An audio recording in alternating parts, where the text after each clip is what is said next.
आगरा का शहर उस सुबह भी हमेशा की तरह ही जागा था। यमुना के घाटों पर धोबियों के डंडों की आवाज, बाजारों में सौदागरों की पुकारें और शाही महल के नक्कार खानों से आती धीमी संगीत की लहरें, सब कुछ वैसा ही था जैसा रोज होता था। लेकिन उस दिन हवा में कुछ ऐसा था जो अनकहा था, एक खामोशी जो शोर से ज्यादा बेचैन कर रही थी। शहंशाह जलालुद्दीन मोहम्मद अकबर के दरबार में, जहां रोज हजारों मसले सुलझाए जाते थे, आज एक ऐसा मसला आने वाला था जो सल्तनते मुगलिया की न्याय प्रणाली की नींव हिलाने वाला था। कहानी की शुरुआत होती है एक बूढ़े कुशनवीस सुलेखक उस्ताद रहमत से। उस्ताद रहमत की उंगलियों में जादू था। वो कलम से हर्फ नहीं, रूह उकेरते थे। उनकी लिखी कुरान की आयतें और शाही फरमान कला के बेजोड़ नमूने माने जाते थे। वो अपने छोटे से घर में अपनी बेटी जोया के साथ रहते थे और अपनी कला के अलावा दुनिया के किसी और झमेले में नहीं पड़ते थे। एक सुबह जब सूरज की पहली किरणें उनके घर के रोशनदान से छनकर अंदर आ रही थीं, जोया ने अपने वालिद को उनके कमरे में छत के शहतीर से लटका हुआ पाया। पास में एक खत पड़ा था, जिसमें उस्ताद रहमत की ही लिखाई में लिखा था कि वो अपनी जिंदगी से तंग आकर ये कदम उठा रहे हैं और उनकी मौत का कोई जिम्मेदार नहीं है।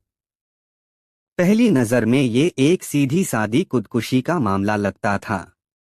शहर के कोतवाल ने मामला रफा-दफा करने में जरा भी देर नहीं लगाई। लेकिन जोया का दिल ये मानने को तैयार नहीं था। उसके वालिद जिंदगी से प्यार करने वाले इंसान थे, जो हर हर्फ में खुदा की कारीगरी देखते थे। वो इतने कमजोर नहीं थे कि अपनी जान ले लें।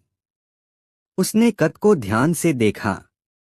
लिखाई बेशक उसके वालिद की थी, लेकिन हर्फों में वो जान नहीं थी, वो ठहराव नहीं था जो उनकी पहचान थी।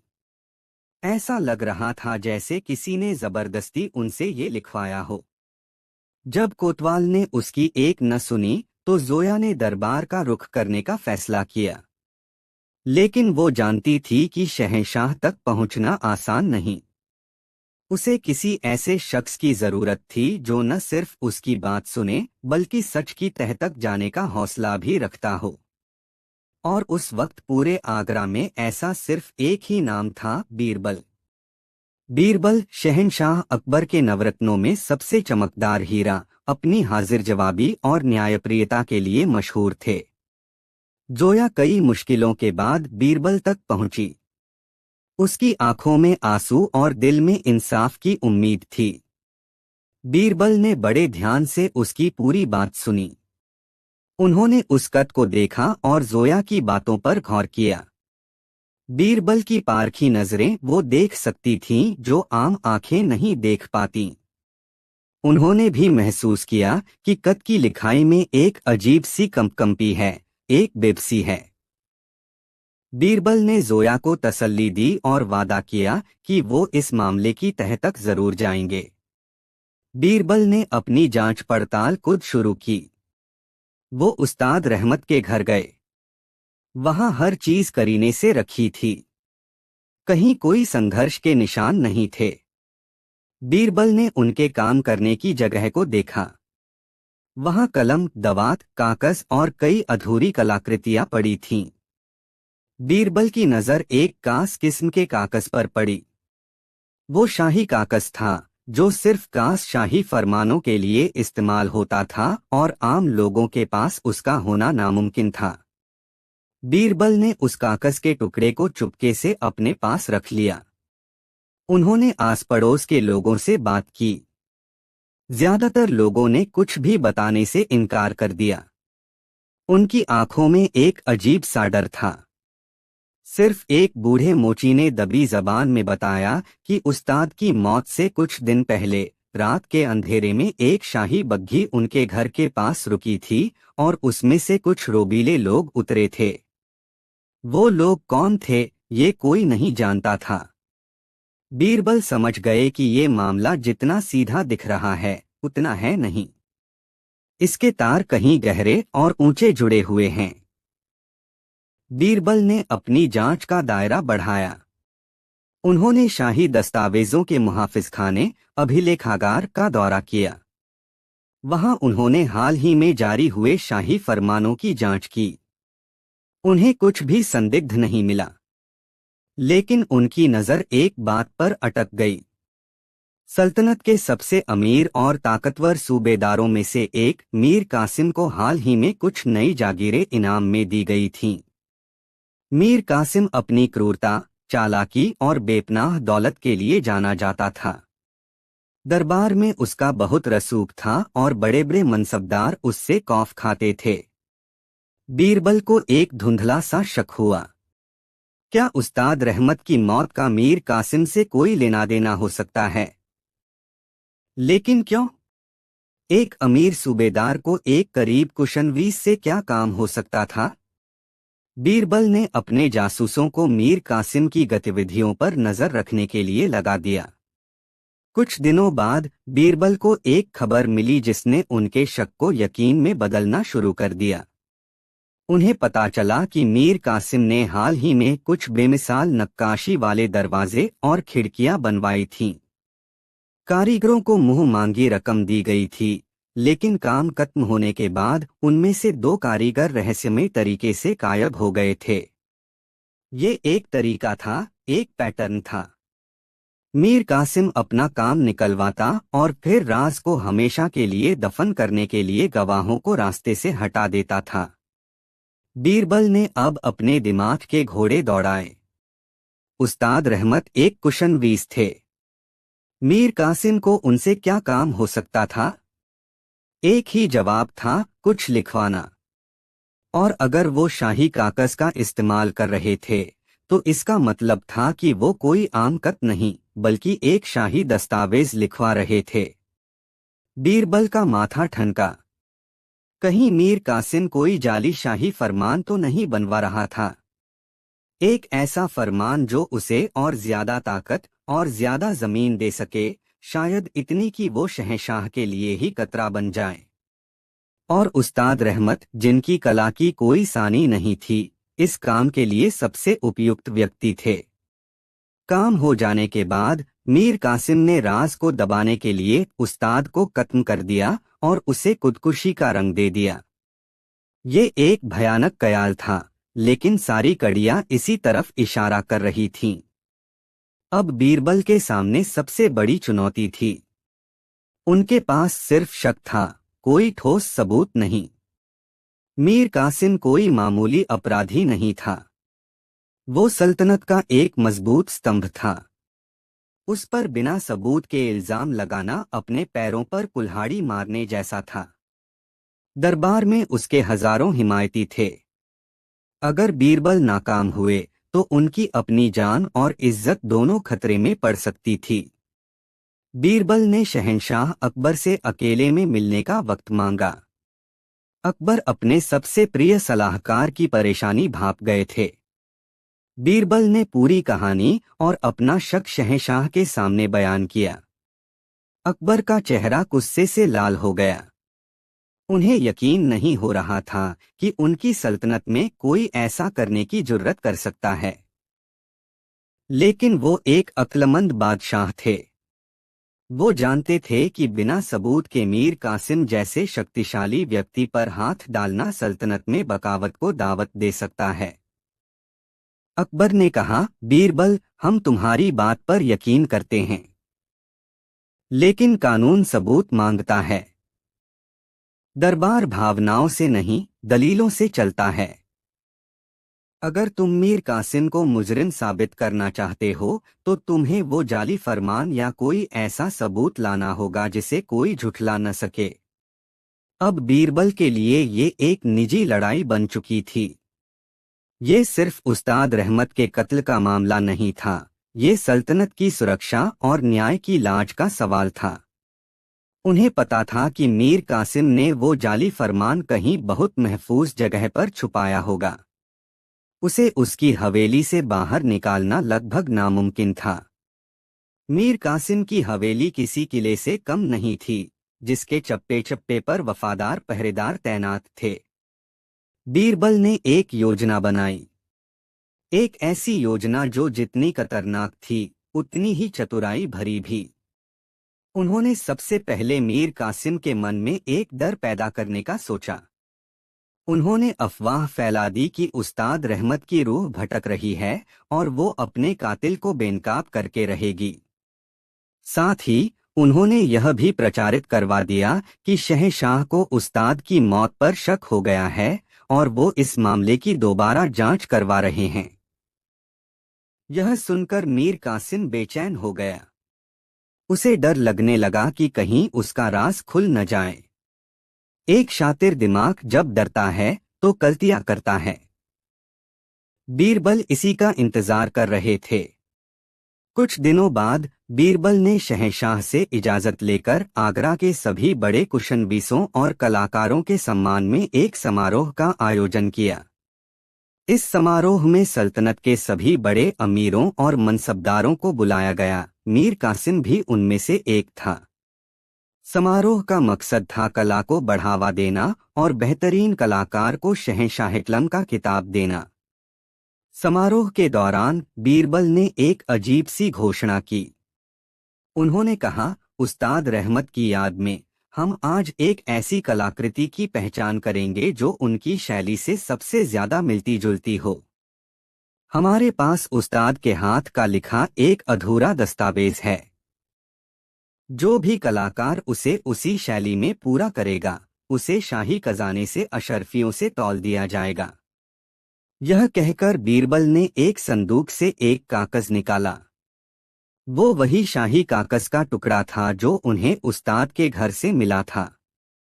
उस पर सिर्फ एक हर्फ अलिफ लिखा हुआ था जो उस्ताद की खास शैली में था। मीर कासिम ये देखकर सन्न रह गया। वो सोचने लगा कि कहीं ये उसी जाली फरमान का कोई हिस्सा तो नहीं। अगर ऐसा है तो इसका मतलब बीरबल को कुछ पता चल गया है। उसका डर और गहरा हो गया। समारोह के बाद जैसा कि बीरबल ने सोचा था, मीर कासिम ने उस जाली फरमान को अपनी हवेली से हटाकर किसी और सुरक्षित जगह पर पहुंचाने का फैसला किया। उसे लगा कि उसकी हवेली पर अब नजर रखी जा रही है। बीरबल के जासूस इसी पल का इंतजार कर रहे थे। आधी रात को जब मीर कासिम का सबसे वफादार कादिम एक संदूक लेकर हवेली से निकला तो बीरबल के लोगों ने उसे पकड़ लिया। लेकिन मामला इतना आसान नहीं था। कादिम ने कुछ भी बताने से इनकार कर दिया और जहर खाकर अपनी जान दे दी। संदूक काली था। मीर कासिम बहुत चालाक था। उसने बीरबल को धोखा देने के लिए ये जाल बिछाया था। वो जानता था कि उस पर नजर रखी जा रही है, इसलिए उसने एक काली संदूक बाहर भिजवाया ताकि बीरबल का ध्यान भटक जाए और वो असली फरमान को कहीं और छुपा सके। बीरबल की ये योजना नाकाम हो गई थी। अब उनके पास वक्त बहुत कम था। मीर कासिम सतर्क हो चुका था और अब वो कोई गलती नहीं करने वाला था। बीरबल को लगा जैसे वो एक अंधेरी सुरंग में फंस गए हैं जहां से निकलने का कोई रास्ता नहीं। अगले दिन दरबार लगा। माहौल में एक अजीब सी खामोशी थी। हर कोई जानता था कि कुछ बड़ा होने वाला है। मीर कासिम भी दरबार में मौजूद था। उसके चेहरे पर एक विजी मुस्कान थी।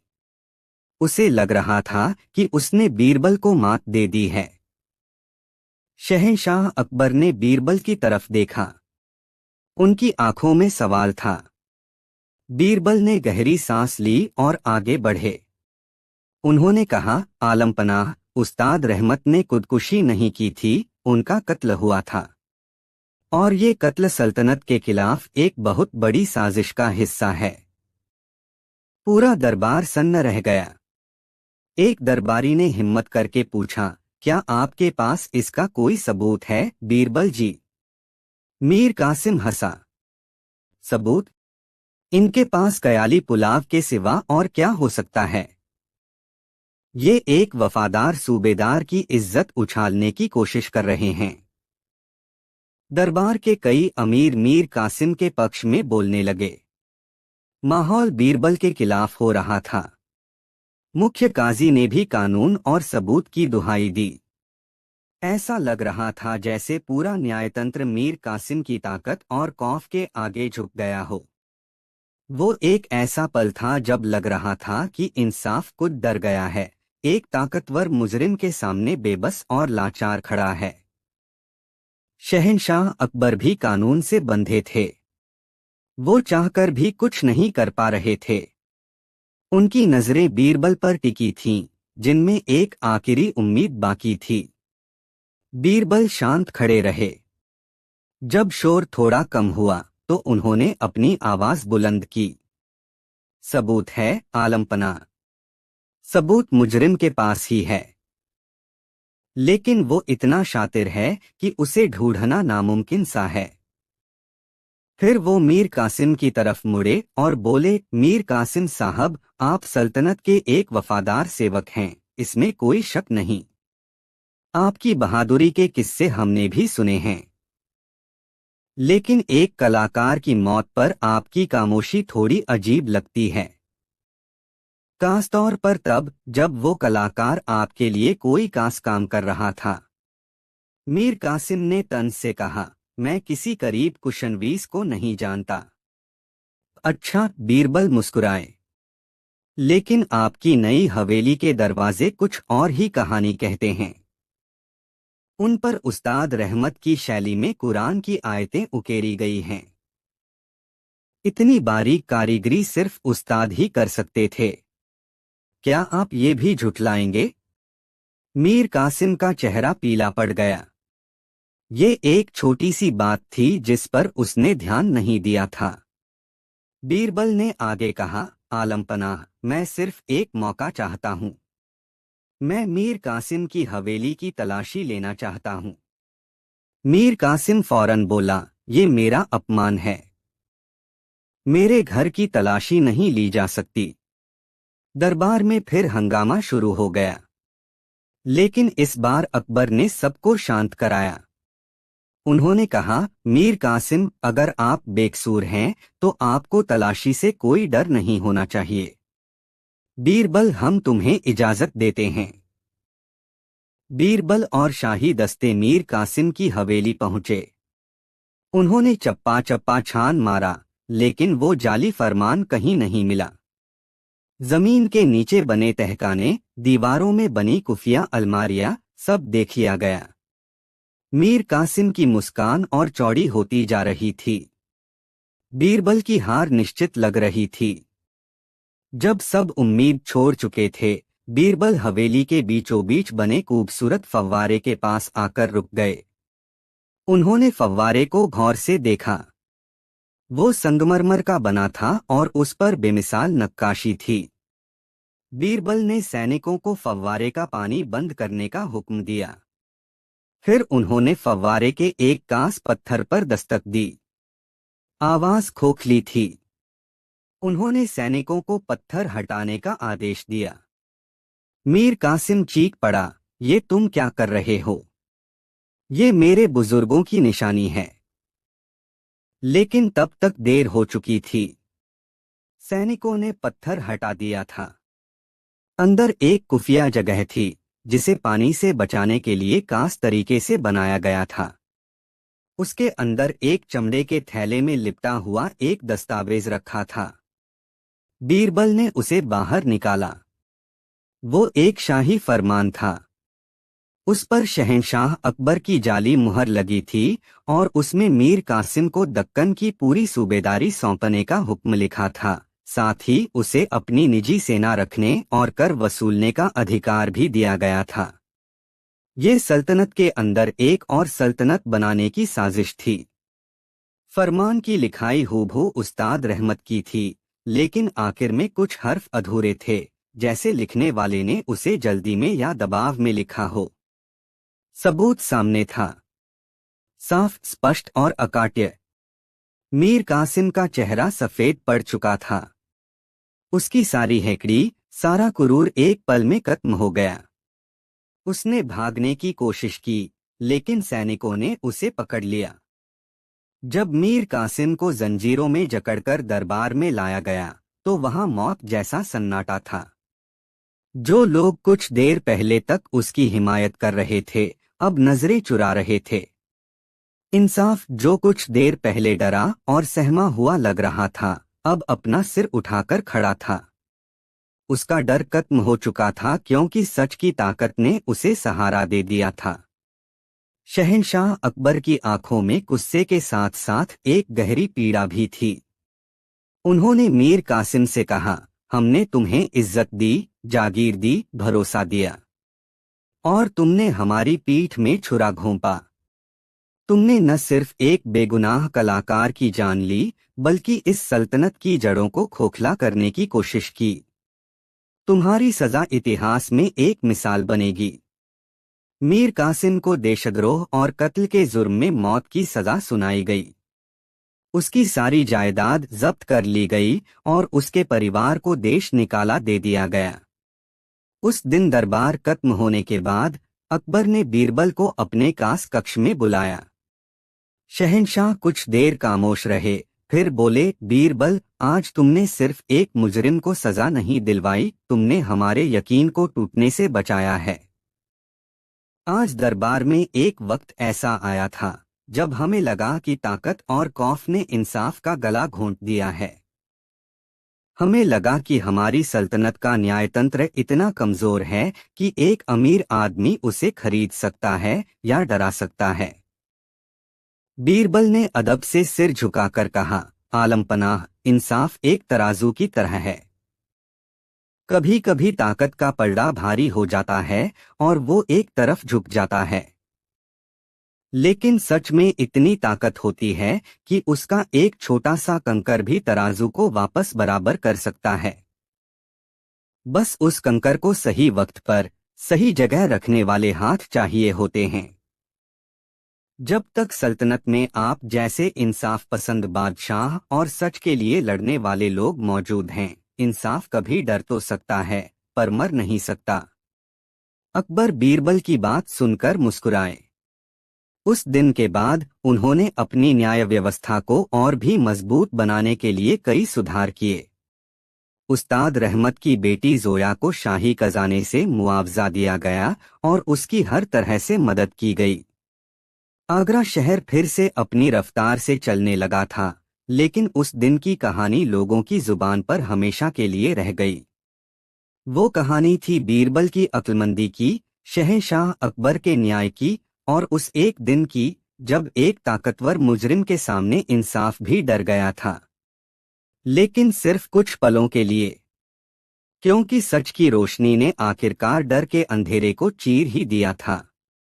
आगरा की सल्तनत दूर दूर तक फैली थी और शहंशाह अकबर का इंसाफ सूरज की रोशनी की तरह हर कोने तक पहुंचने की कोशिश करता था। लेकिन सल्तनत के कुछ हिस्से ऐसे भी थे जहां सूरज की रोशनी तो पहुंचती थी पर इंसाफ की नहीं। ये वो जगहें थीं जहां कानून से ज्यादा रवायतों का और दलीलों से ज्यादा दहशत का राज चलता था। ऐसी ही एक जगह थी आगरा से कोई 2 दिन की दूरी पर बसा एक कस्बा देवगढ़।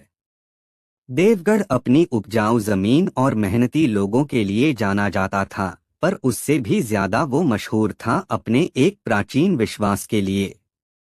कस्बे के ठीक बाहर एक घना जंगल था जिसे देववन कहा जाता था। लोगों का मानना था कि उस वन में सदियों से एक विशाल दैवीय नाग रहता था जिसे वो नागदेव कहकर पूजते थे। ये सिर्फ एक सांप नहीं था, बल्कि देवगढ़ का रक्षक और न्यायाधीश था।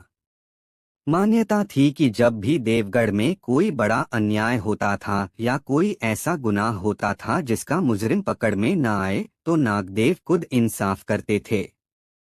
दोषी को वो अपने जहर से डस लेते थे और निर्दोष को कोई आंच नहीं आती थी।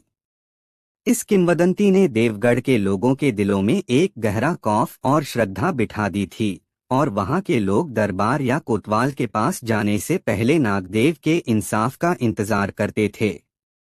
कई पीढ़ियों से चली आ रही इस मान्यता को कभी किसी ने चुनौती नहीं दी थी, क्योंकि कभी कभी सच में कुछ ऐसी रहस्यमयी मौतें हो जाती थीं जिन्हें नागदेव के प्रकोप से जोड़ दिया जाता था। कहानी की शुरुआत भी ऐसी ही एक मौत से होती है। देवगढ़ का सबसे अमीर और सबसे बड़ा सूदखोर सेठ हरकिशन दास अपनी हवेली के अंदरूनी कमरे में मृत पाया गया। कमरा अंदर से बंद था, दरवाजे पर मजबूत ताला लगा था और खिड़कियां भी अंदर से बंद थीं।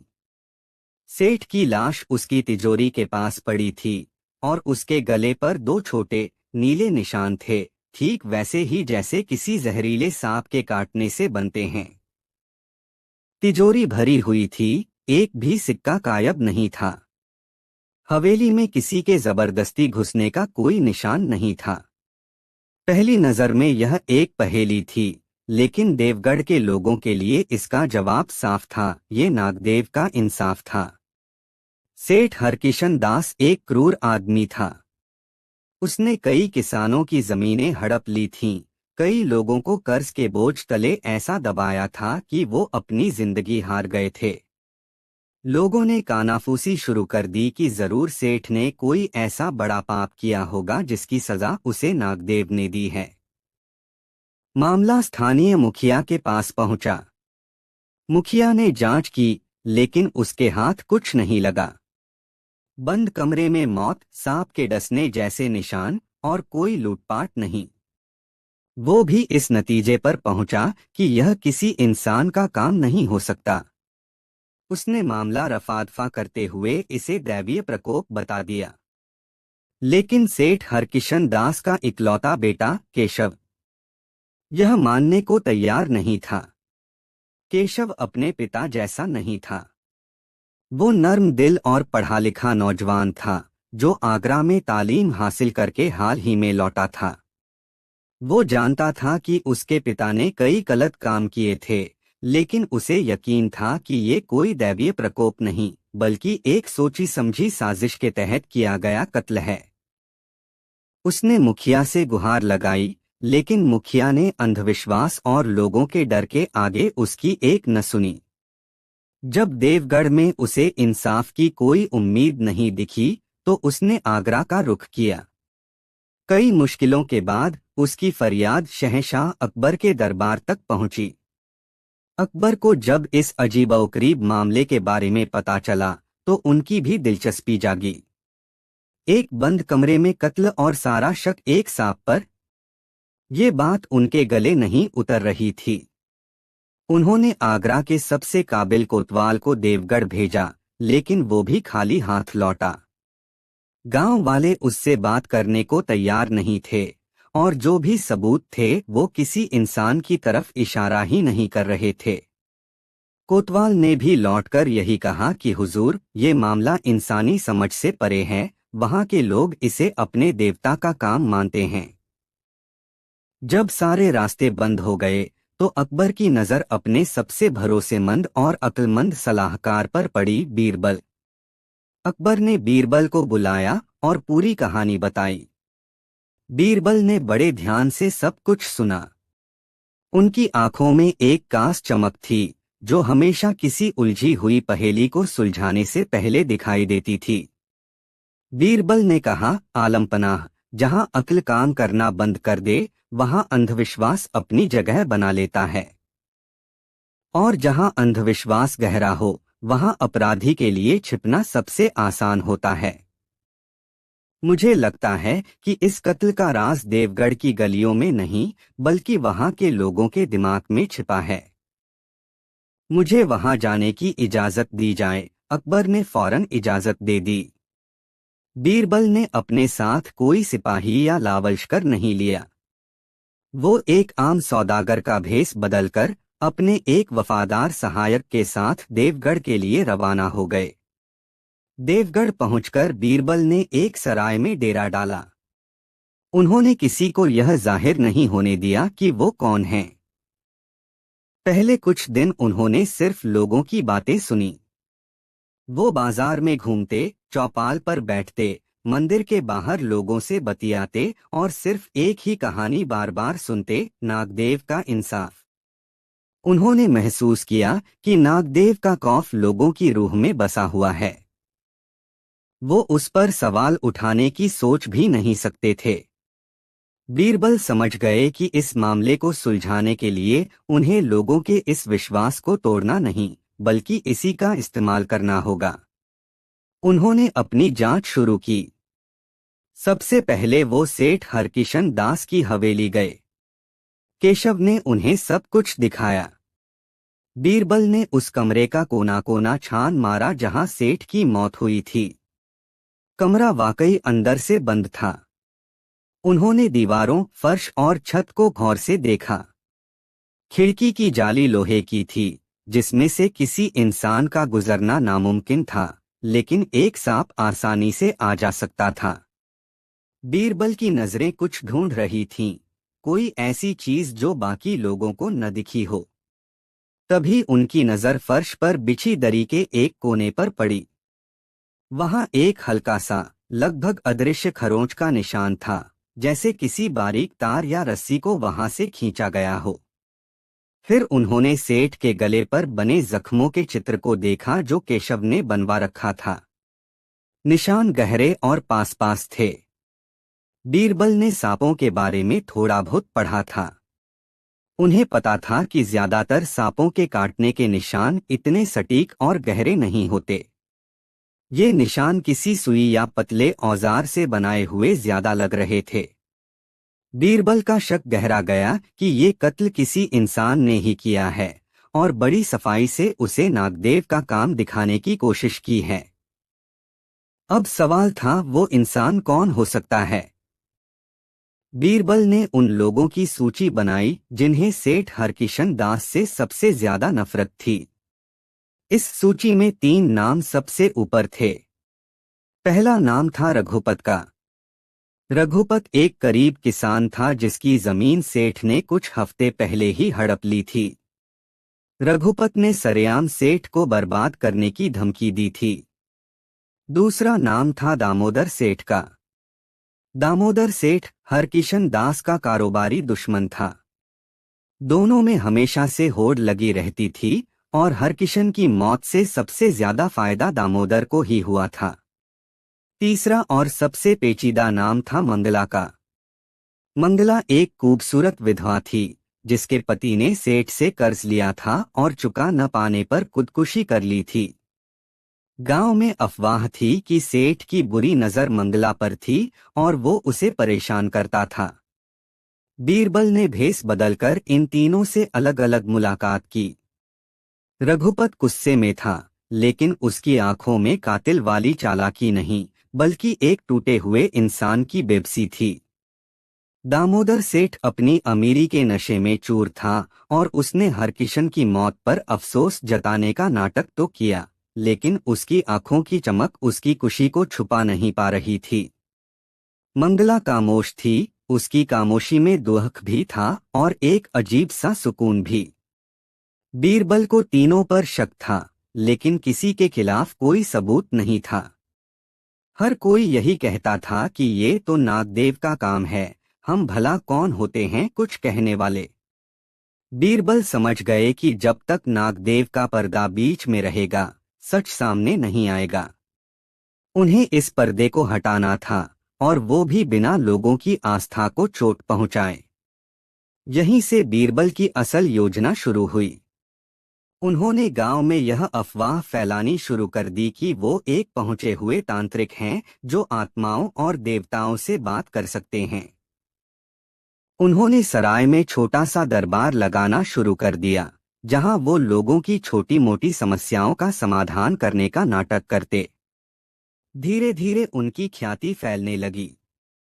जब उन्हें लगा कि गांव के लोगों को उन पर भरोसा होने लगा है, तो उन्होंने अपना सबसे बड़ा दांव चला। एक शाम जब चौपाल पर भीड़ जमा थी, बीरबल वहां पहुंचे और घोषणा की, देवगढ़ के वासियों, मुझे पता चला है कि आप सब सेठ हरकिशन दास की मौत को नागदेव का इंसाफ मान रहे हैं। लेकिन मेरी साधना ने मुझे बताया है कि नागदेव इस बात से बहुत क्रोधित हैं। उन्होंने किसी को नहीं डसा है। किसी नीच हत्यारे ने सेठ को मारकर इल्जाम नागदेव के सिर पर डाल दिया है, जिससे उनके पवित्र नाम का अपमान हुआ है। लोगों में सनसनी फैल गई। कोई यह मानने को तैयार नहीं था। लोग कहने लगे कि तुम बाहरी हो, तुम नागदेव की शक्ति को क्या जानो। बीरबल ने कहा, मैं जानता हूँ आप यकीन नहीं करेंगे। इसीलिए नागदेव ने मुझे खुद आदेश दिया है कि मैं असली मुजरिम को उनके सामने पेश करूं। आज से ठीक 7 दिन बाद अमावस की रात को देववन के मंदिर में एक महापरीक्षा होगी। नागदेव खुद प्रकट होंगे और अपने अपमान का बदला लेंगे। वो असली कातिल को सबके सामने पहचानेंगे और उसे ऐसी सजा देंगे जो सदियों तक याद रखी जाएगी। यह घोषणा आग की तरह पूरे गांव में फैल गई। लोगों में डर और उत्सुकता दोनों का माहौल बन गया। कातिल जो भी था, अब तक नागदेव के पर्दे के पीछे सुरक्षित महसूस कर रहा था, लेकिन अब उसे डर लगने लगा। क्या सच में नागदेव आने वाले हैं? क्या ये तांत्रिक सच बोल रहा है? उसके मन में एक भयानक उथल-पुथल शुरू हो गई। बीरबल यही चाहते थे। उन्होंने कातिल पर मनोवैज्ञानिक दबाव बना दिया था। अगले 6 दिनों तक बीरबल ने कुछ नहीं किया। वो बस चुपचाप देखते रहे। उन्होंने अपने सहायक को तीनों संदिग्धों रघुपत, दामोदर सेठ और मंगला पर नजर रखने को कहा।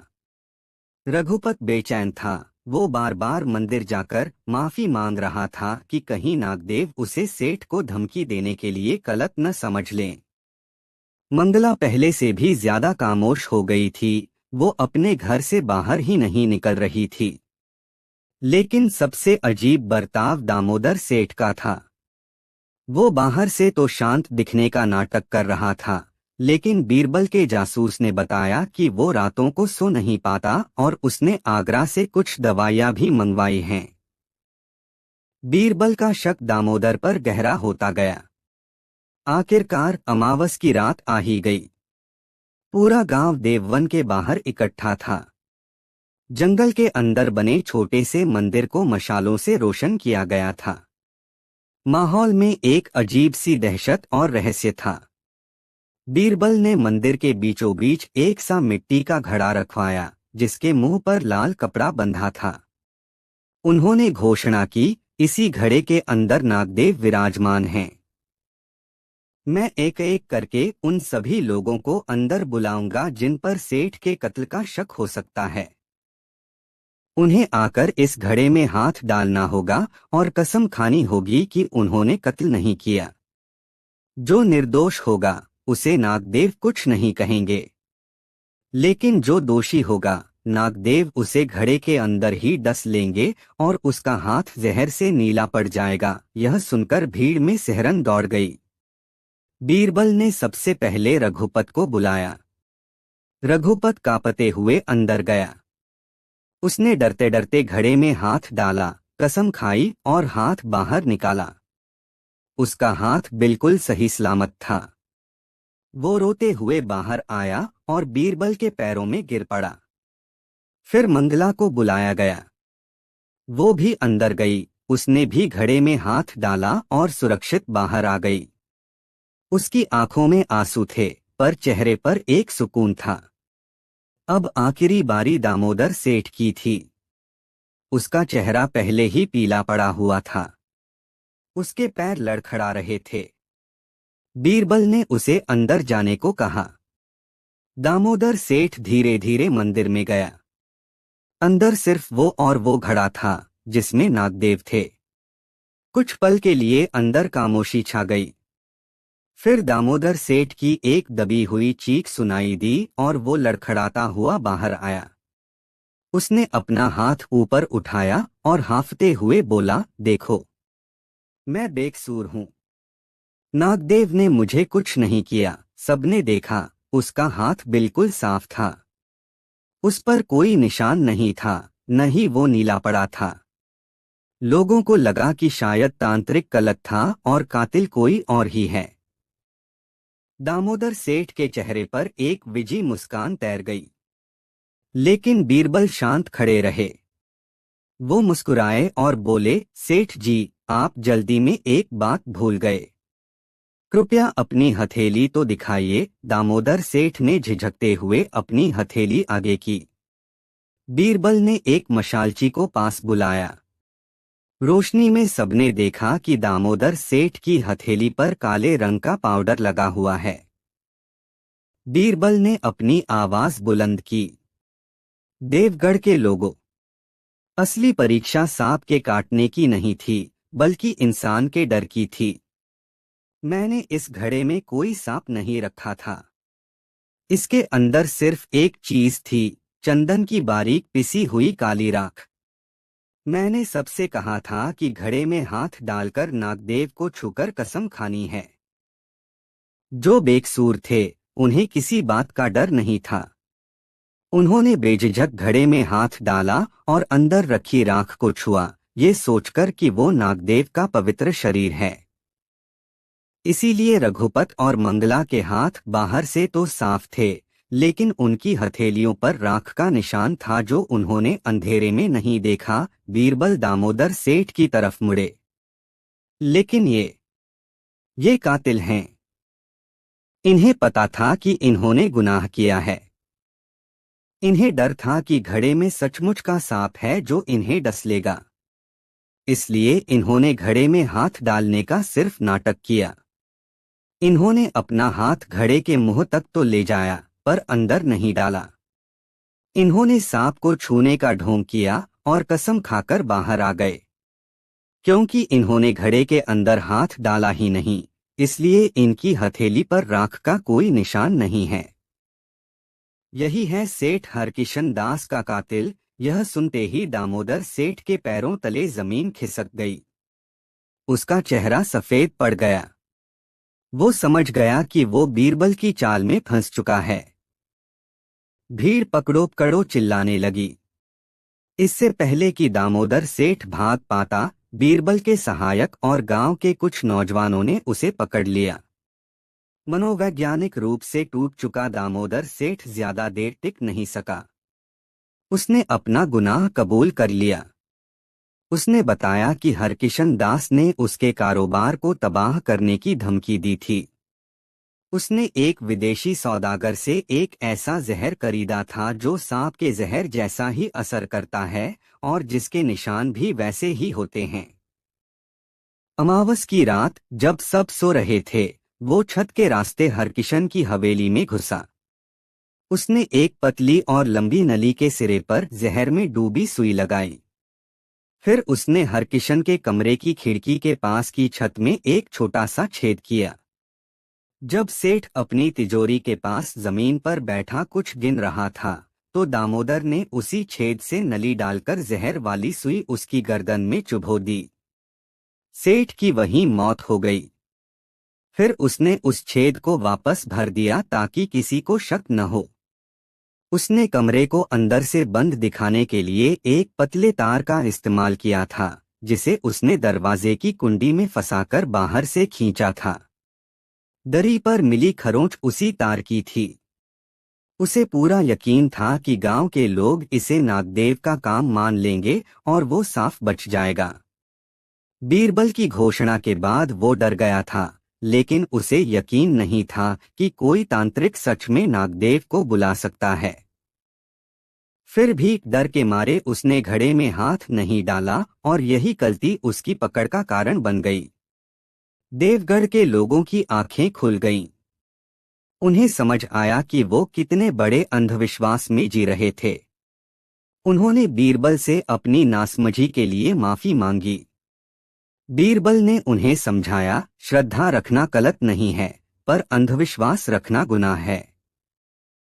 ईश्वर या देवता इंसाफ करते हैं, पर वो इंसानों के जरिए ही करते हैं। अपनी अक्ल और विवेक का इस्तेमाल करना ही सबसे बड़ी पूजा है। दामोदर सेठ को गिरफ्तार करके आगरा ले जाया गया, जहां उसे उसके गुनाह के लिए मौत की सजा सुनाई गई।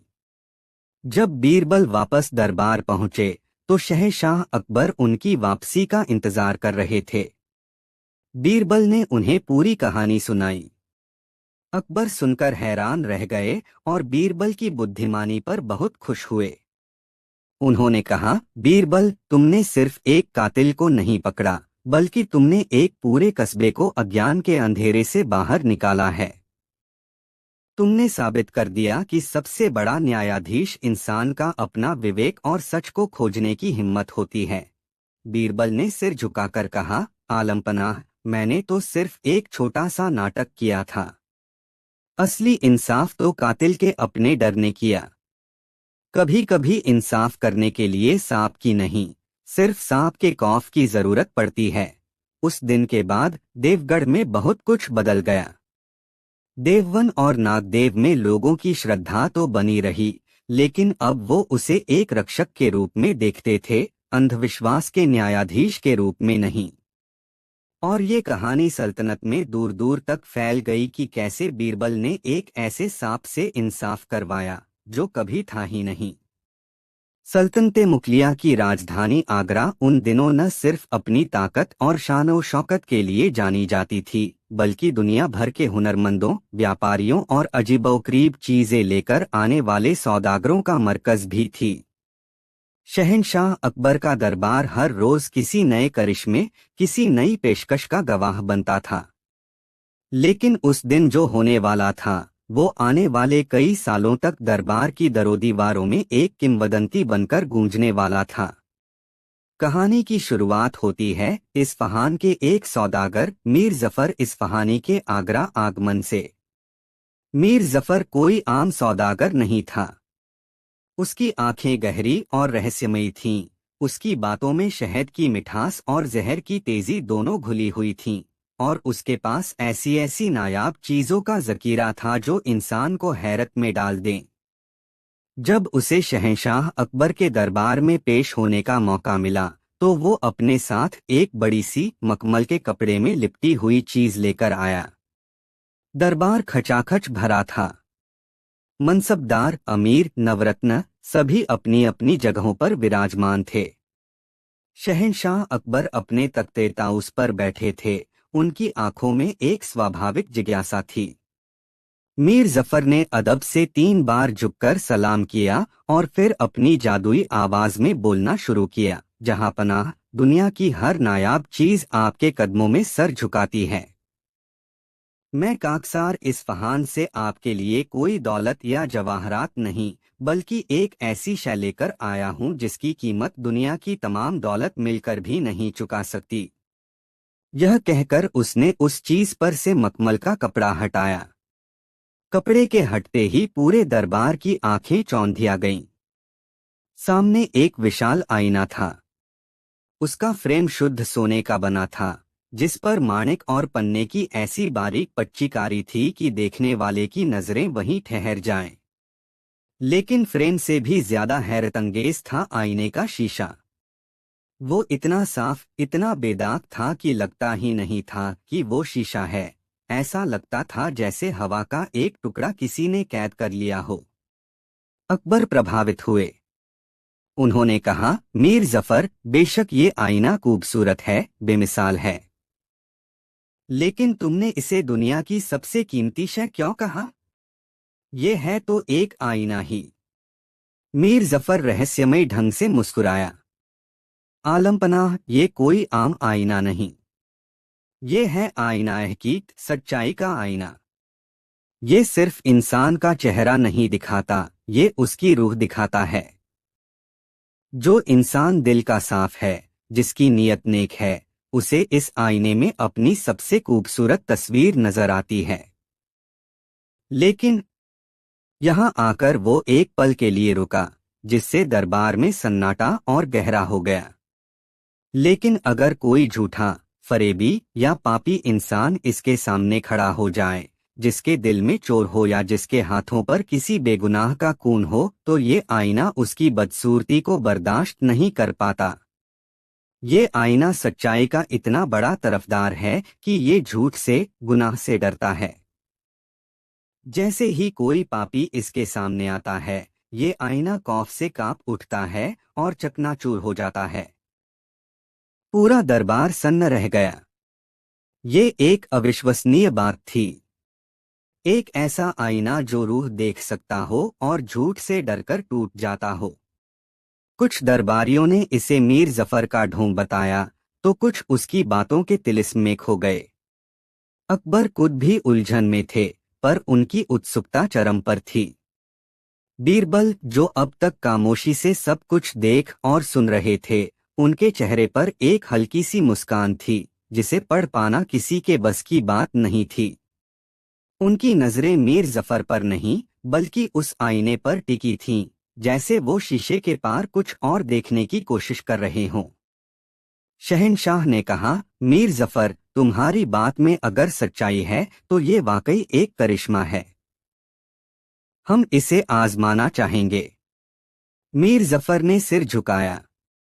जरूर जहांपनाह, पर मेरी एक गुजारिश है। ये आईना बहुत नाजुक है और दुनिया में इसका कोई सानी नहीं। इसे आजमाने में कहीं ये टूट गया तो दुनिया एक करिश्मे से महरूम हो जाएगी। उसने बड़ी चालाकी से आईने की कीमत और उसके टूटने का डर लोगों के मन में बिठा दिया। सबसे पहले शहंशाह ने अपने सबसे भरोसेमंद और नेक दरबारी खाने खाना अब्दुल रहीम को आईने के सामने जाने का हुक्म दिया। खाने खाना एक सच्चे और ईमानदार इंसान थे। वो बेझिझक आईने के सामने गए। आईने में उनका अक्स बिल्कुल साफ और पहले से भी ज्यादा रौबदार नजर आ रहा था। कुछ नहीं हुआ। दरबार ने तालियों से उनका स्वागत किया। इसके बाद एक एक करके कई और नेक और ईमानदार समझे जाने वाले दरबारियों को भेजा गया। किसी के साथ कुछ नहीं हुआ। मीर जफर की बात सच साबित होती दिख रही थी। आईने की शोहरत बढ़ने लगी।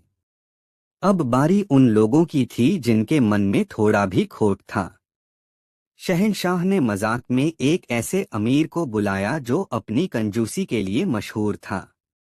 जैसे ही वो अमीर आईने की तरफ बढ़ा, वो बीच रास्ते में ही रुक गया और बोला, आलमपनाह, गुस्ताखी माफ। मैं इतना पाक साफ कहा कि इस आईना हकीकत का सामना कर सकूं। मैं इसके काबिल नहीं। ये एक बहाना था, लेकिन इसने एक नई मिसाल कायम कर दी। अब जिस किसी को भी अपने राज खुलने का डर होता, वो यही कहकर पीछे हट जाता कि मैं इस आईने के काबिल नहीं।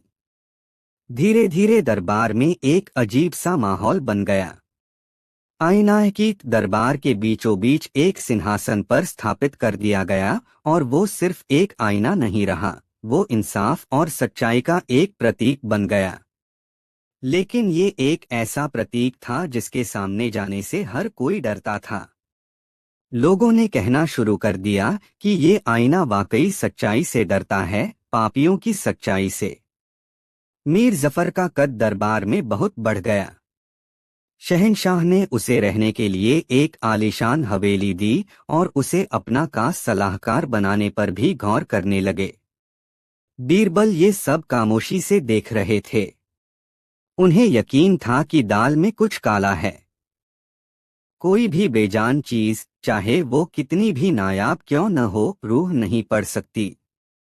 ये सब नजरों का धोखा या मनोविज्ञान का कोई गहरा खेल था। कहानी में असली मोड़ तब आया जब शाही खजाने में एक बड़े कबन का मामला सामने आया।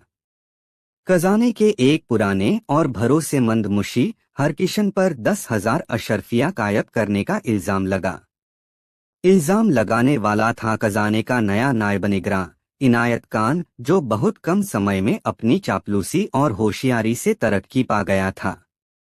हरकिशन कस्में खा रहा था कि वो बेकसूर है, लेकिन सारे कागजी सबूत उसके खिलाफ थे।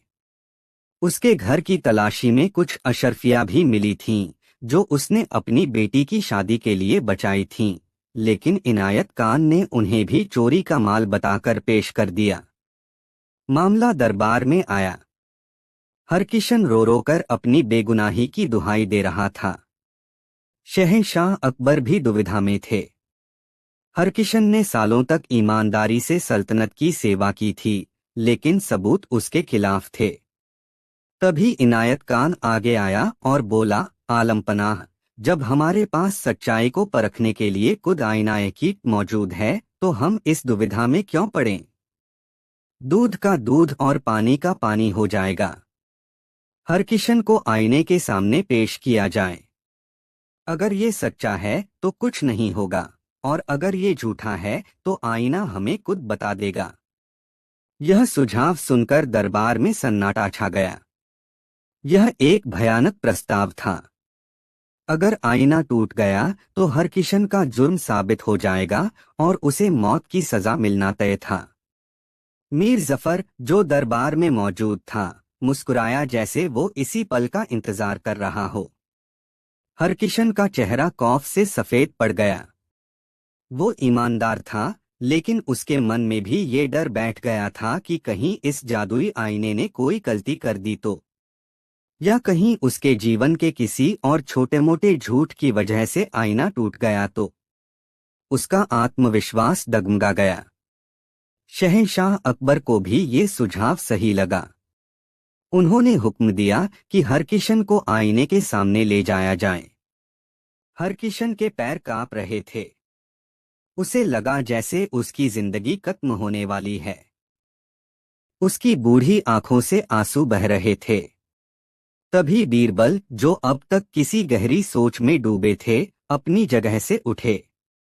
उन्होंने शहंशाह से कहा, आलमपनाह, गुस्ताखी माफ। इंसाफ करने का ये तरीका शायद मुनासिब नहीं। इनायत खान ने तंज कसा, क्यों बीरबल जी? क्या आपको सच्चाई के सामने आने से डर लग रहा है, या आपको इस चमत्कारी आईने पर यकीन नहीं? बीरबल ने शांति से जवाब दिया, मुझे आईने पर पूरा यकीन है, बल्कि मेरा यकीन आप सबसे कहीं ज्यादा है। मैं तो बस ये कह रहा हूं कि आईने का इस्तेमाल सही तरीके से होना चाहिए। अकबर ने पूछा, क्या मतलब है तुम्हारा बीरबल? बीरबल ने कहा, आलमपनाह, मीर जफर ने हमें बताया था कि ये आईना झूठ से, गुनाह से डरता है। हरकिशन पर चोरी का इल्जाम है। ये एक गुनाह है। लेकिन अगर ये इल्जाम ही झूठा हुआ तो? किसी बेगुनाह पर झूठा इल्जाम लगाना भी तो एक बहुत बड़ा गुनाह है, एक बहुत बड़ा झूठ है कि नहीं? दरबार में कानाफूसी होने लगी। बीरबल की बात में दम था। बीरबल ने अपनी बात आगे बढ़ाई, तो आलमपनाह, मेरा सुझाव ये है कि हम हरकिशन से पहले इल्जाम लगाने वाले यानी नायब निगरान इनायत खान को आईने के सामने खड़ा करें, ताकि ये तो साबित हो जाए कि जो इल्जाम वो लगा रहे हैं वो सच्चा है। अगर उनका दिल साफ है और उनका इल्ज सच्चा है तो आईना उनका बाल भी बांका नहीं करेगा। और अगर उनका इल्जाम ही एक बड़ा झूठ निकला तो आईना हकीकत हमें खुद ही आगाह कर देगा। यह एक ऐसा दाव था जिसकी किसी ने कल्पना भी नहीं की थी। बीरबल ने पूरी बाजी ही पलट दी थी। अब सारा दबाव इनायत खान पर आ गया था। उसका चेहरा देखने लायक था। एक पल के लिए उसके चेहरे का रंग उड़ गया। मीर जफर भी बेचैन हो उठा। वो जानता था कि इनायत खान झूठा है, और अगर वो आईने के सामने गया तो उनकी सारी साजिश का पर्दाफाश हो सकता है। इनायत खान ने हकलाते हुए कहा, मैं क्यों जाऊं? मुजरिम तो हरकिशन है। बीरबल मुस्कुराए। डर गए इनायत खान। एक सच्चा इंसान तो सच्चाई की किसी भी परीक्षा से नहीं डरता। या फिर आपको भी लगता है कि आप इस आईने के काबिल नहीं हैं? बीरबल ने वही जुमला इस्तेमाल किया जो डरपोक दरबारी इस्तेमाल करते थे। दरबार का माहौल बदल गया। अब सबकी शक की निगाहें इनायत खान पर थीं। शहंशाह अकबर को भी बीरबल की बात तर्कसंगत लगी। उन्होंने हुक्म दिया, इनायत खान, बीरबल सही कह रहे हैं। पहले तुम्हें आईने के सामने जाकर अपनी सच्चाई साबित करनी होगी। इनायत खान के पास अब कोई रास्ता नहीं बचा था। अगर वो मना करता तो वो वैसे ही गुनहगार मान लिया जाता। वो कांपते हुए कदमों से आईने की तरफ बढ़ा। उसकी नजरें बार बार मीर जफर को ढूंढ रही थीं, जैसे मदद की भीख मांग रही हों। मीर जफर भी पसीने पसीने हो रहा था। जैसे ही इनायत खान आईने से कुछ कदम दूर था, बीरबल जोर से चिल्लाए, ठहरो। सब चौंक गए।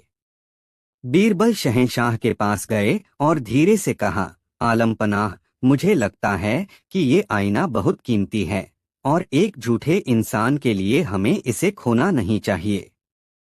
क्या मैं इसे एक बार गौर से देख सकता हूँ?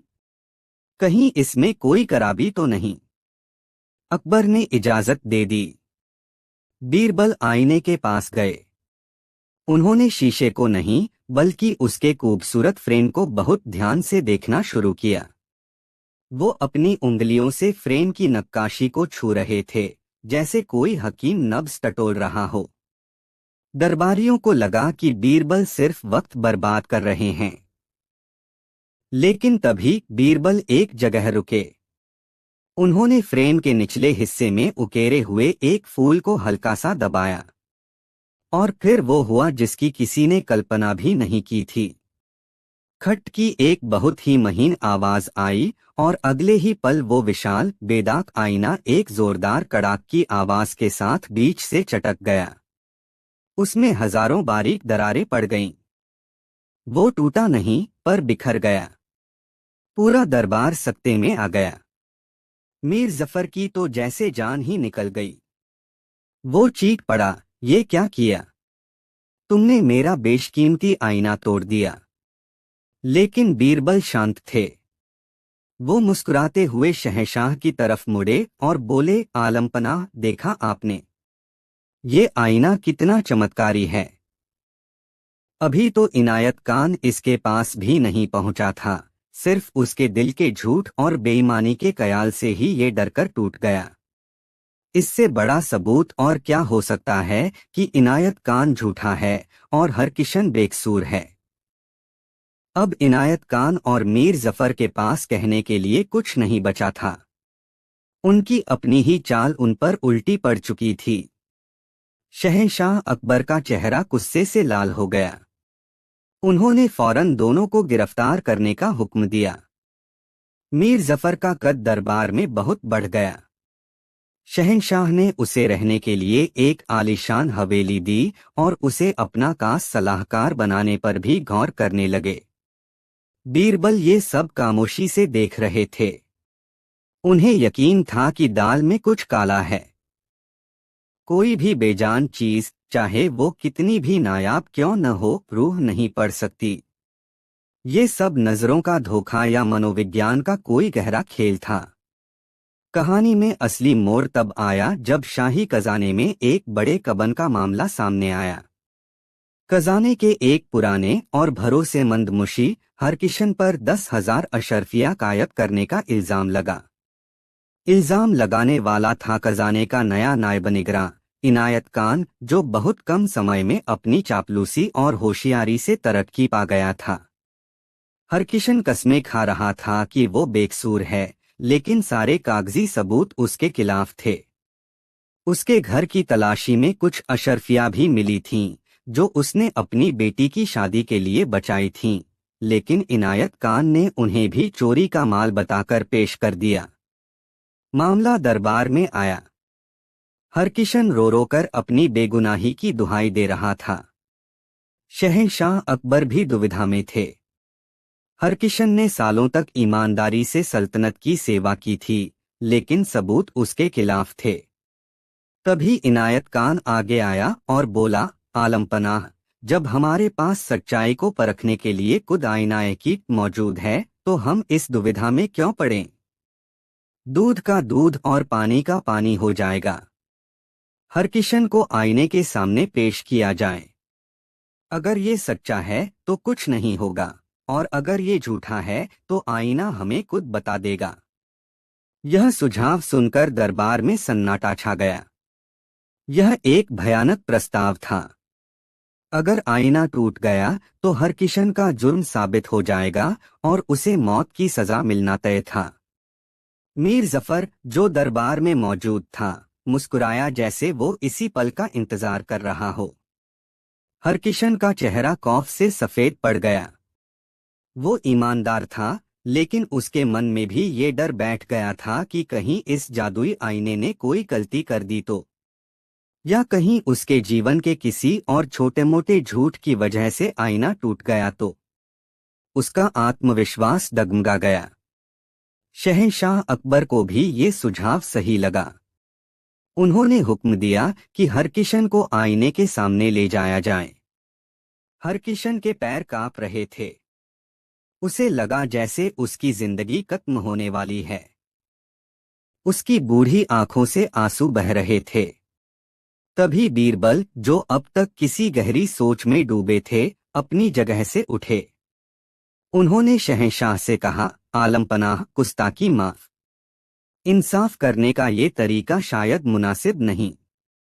इनायत खान ने तंज कसा, क्यों बीरबल जी? क्या आपको सच्चाई के सामने आने से डर लग रहा है, या आपको इस चमत्कारी आईने पर यकीन नहीं? बीरबल ने शांति से जवाब दिया, मुझे आईने पर पूरा यकीन है, बल्कि मेरा यकीन आप सबसे कहीं ज्यादा है। मैं तो बस ये कह रहा हूं कि आईने का इस्तेमाल सही तरीके से होना चाहिए। अकबर ने पूछा, क्या मतलब है तुम्हारा बीरबल? बीरबल ने कहा, आलम पनाह, मीर जफर ने हमें बताया था कि ये आईना झूठ से, गुनाह से डरता है। हरकिशन पर चोरी का इल्जाम है। ये एक गुनाह है। लेकिन अगर ये इल्जाम ही झूठा हुआ तो? किसी बेगुनाह पर झूठा इल्जाम लगाना भी तो एक बहुत बड़ा गुनाह है, एक बहुत बड़ा झूठ है कि नहीं? दरबार में कानाफूसी होने लगी। बीरबल की बात में दम था। बीरबल ने अपनी बात आगे बढ़ाई, तो आलम पनाह, मेरा सुझाव ये है कि हम हरकिशन से पहले इल्जाम लगाने वाले यानी नायब निगरान इनायत खान को आईने के सामने खड़ा करें, ताकि ये तो साबित हो जाए कि जो इल्जाम वो लगा रहे हैं वो सच्चा है। अगर उनका दिल साफ है और उनका इल्ज सच्चा है, तो आईना उनका बाल भी बांका नहीं करेगा। और अगर उनका इल्जाम ही एक बड़ा झूठ निकला, तो आईना हकीकत हमें खुद ही आगाह कर देगा। यह एक ऐसा दाव था जिसकी किसी ने कल्पना भी नहीं की थी। बीरबल ने पूरी बाजी ही पलट दी थी।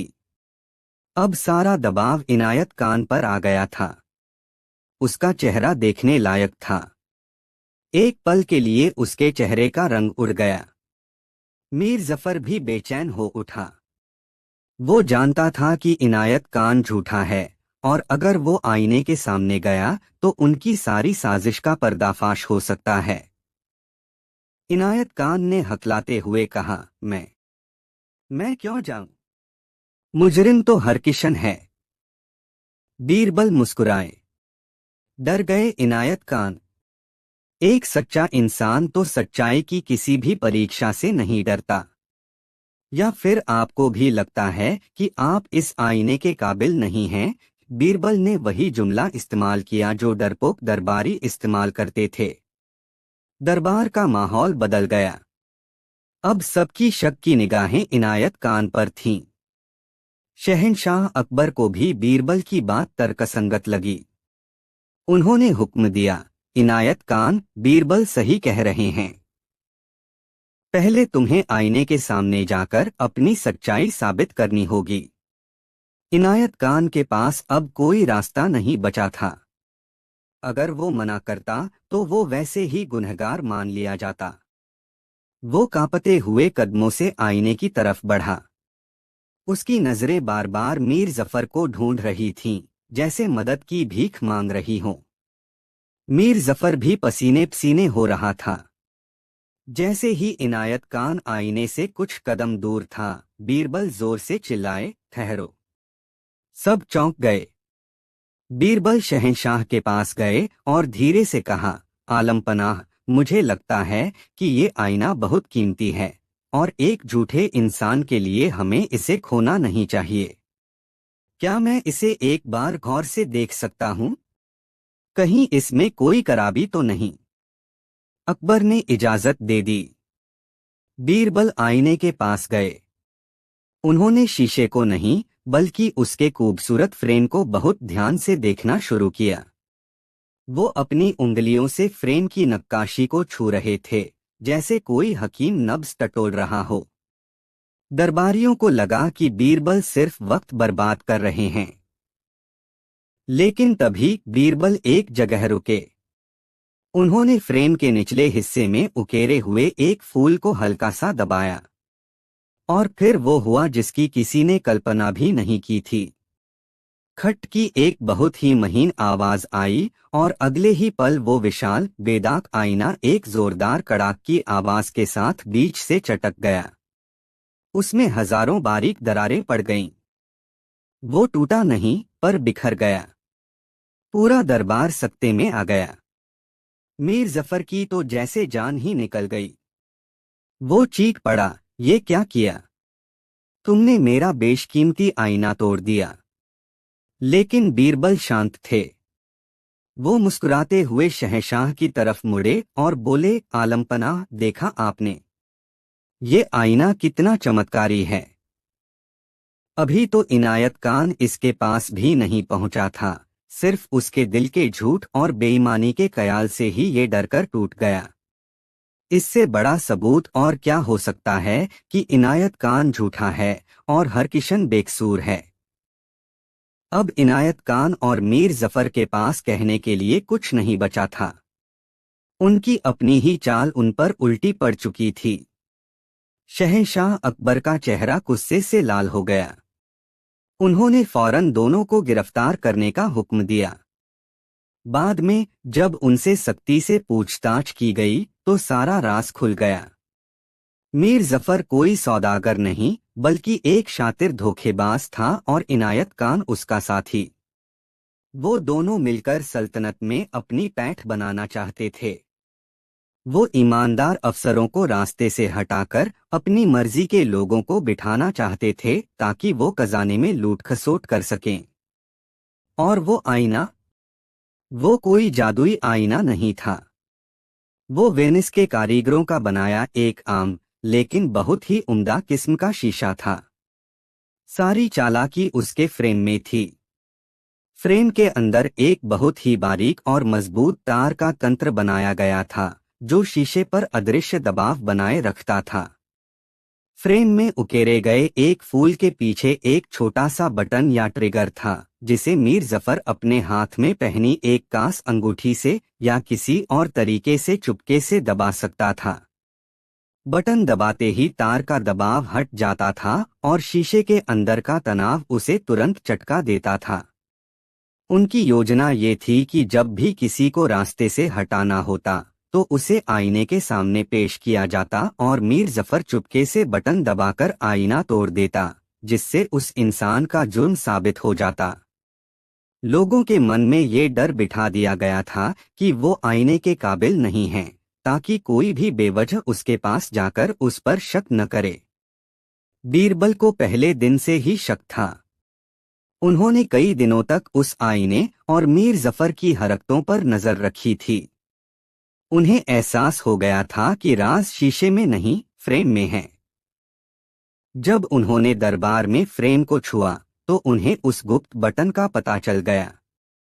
उन्होंने सही मौके पर उसे दबाकर आईना तोड़ दिया और पूरा इल्जाम इनायत खान के पापी मन पर डाल दिया। उन्हीं की कहानी का इस्तेमाल करके उन्हें फंसा दिया।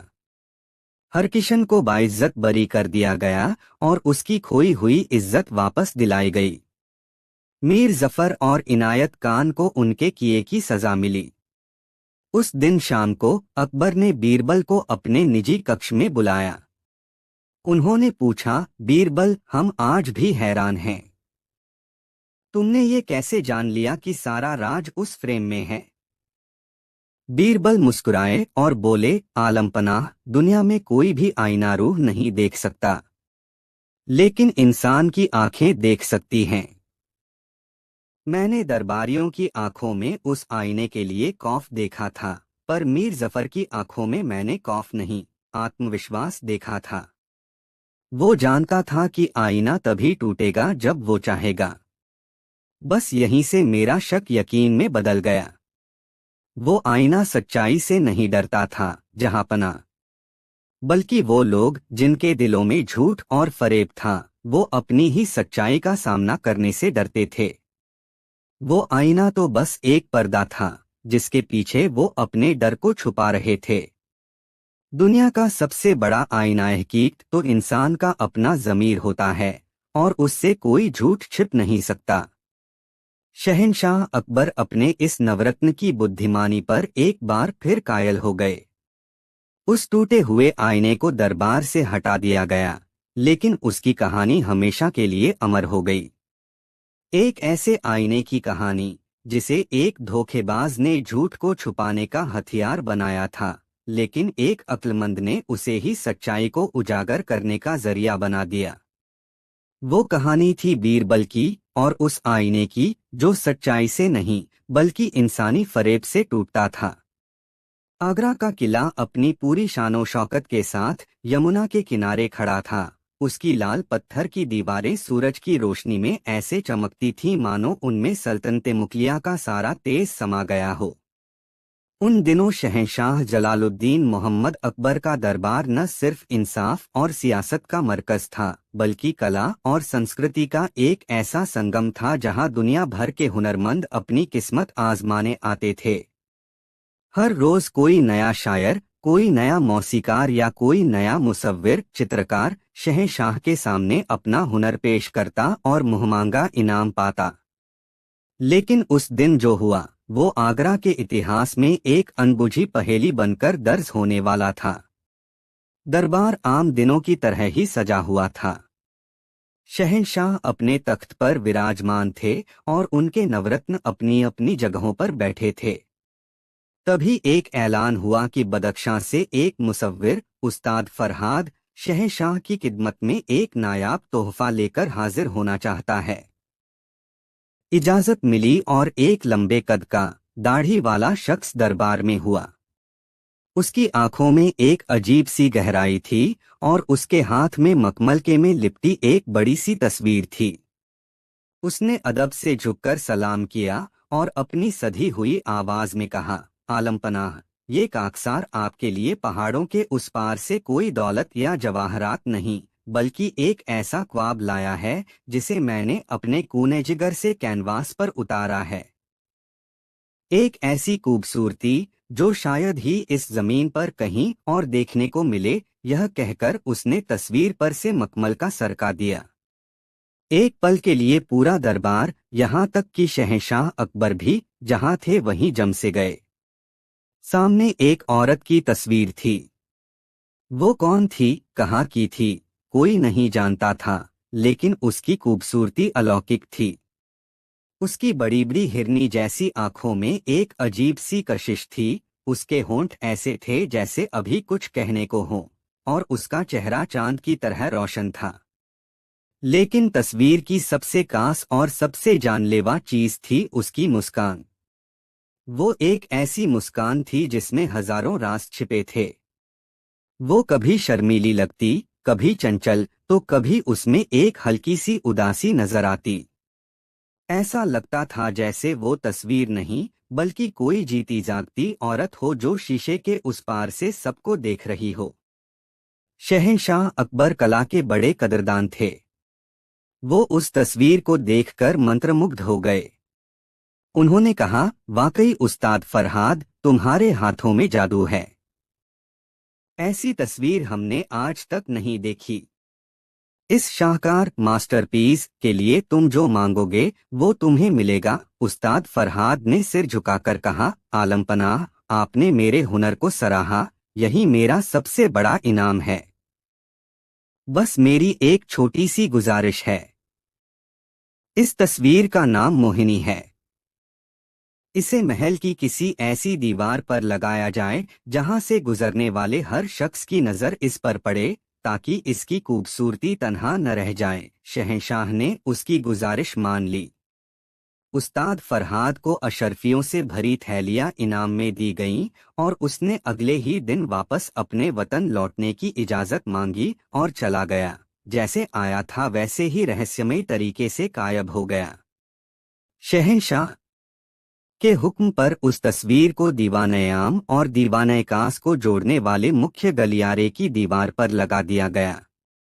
ये वो गलियारा था जहां से शहंशाह, उनके खास दरबारी और शाही खानदान के लोग दिन में कई बार गुजरते थे। शुरू शुरू में सब कुछ ठीक था। हर गुजरने वाला एक पल के लिए रुकता, उस तस्वीर को निहारता और उसकी तारीफों के पुल बांधता। मोहिनी की मुस्कान चर्चा का विषय बन गई। कोई कहता कि जब मैं खुश होता हूँ तो ये भी मुस्कुराती है, कोई कहता कि जब मैं गमगीन होता हूँ तो इसकी आंखों में भी उदासी दिखती है। ये सब बातें लोगों के मन का वहम मानी गईं। लेकिन फिर कुछ अजीब होना शुरू हुआ। सबसे पहले रात में गलियारे में पहरा देने वाले संतरियों ने शिकायत की। उन्होंने कहा कि आधी रात के बाद जब गलियारे में कोई नहीं होता तो उन्हें तस्वीर के पास से किसी औरत के हंसने की दबीदी आवाजें आती हैं। पहले तो उनकी बात को अनसुना कर दिया गया, ये सोचकर कि वो शायद नींद में हैं या ये हवा की आवाज होगी। लेकिन जब कई संतरियों ने एक ही बात कही तो मामले ने तूल पकड़ लिया। एक रात एक नौजवान संतरी जिसका नाम बख्तावर था, डर के मारे दौड़ता हुआ अपने सूबेदार के पास पहुंचा। वो हाँफ रहा था, उसका चेहरा पसीने से तर था और आंखें खौफ से बाहर निकली पड़ रही थीं। उसने कसम खाकर कहा कि उसने अपनी आंखों से देखा है कि तस्वीर में बनी औरत के होंठ हिले और वो खिलखिलाकर हंसी, एक ऐसी हंसी जो खुशी की नहीं बल्कि किसी का मजाक उड़ाने वाली थी। बख्तावर को डरपोक समझकर डांट दिया गया, लेकिन इस घटना के बाद महल में एक अनकहा खौफ फैलने लगा। अब दिन में भी जब कोई उस गलियारे से गुजरता तो उसे लगता जैसे तस्वीर में बनी मोहिनी की आंखें उसका पीछा कर रही हैं। उसकी मुस्कान अब पहले जैसी मासूम नहीं लगती थी, उसमें एक रहस्यमयी डरावनी धार आ गई थी। वो एक ऐसी तस्वीर बन गई थी जो हंसते हंसते डराती थी। मामला तब और गंभीर हो गया जब महल के मुख्य हकीम अब्दुल, जो एक बहुत ही संजीदा और सुलझे हुए इंसान थे, एक रात उस गलियारे से गुजर रहे थे। बाद में उन्होंने शहंशाह को बताया कि जब वो तस्वीर के नीचे से गुजरे तो उन्हें साफ साफ किसी औरत की फुसफुसाहट सुनाई दी। सब देख रही हूँ मैं, सब जानती हूँ। हकीम साहब इतने डर गए कि उनकी तबीयत खराब हो गई। अब ये सिर्फ संतरियों या नौकरों का वहम नहीं था, खौफ की ये लहर दरबार तक पहुंच चुकी थी।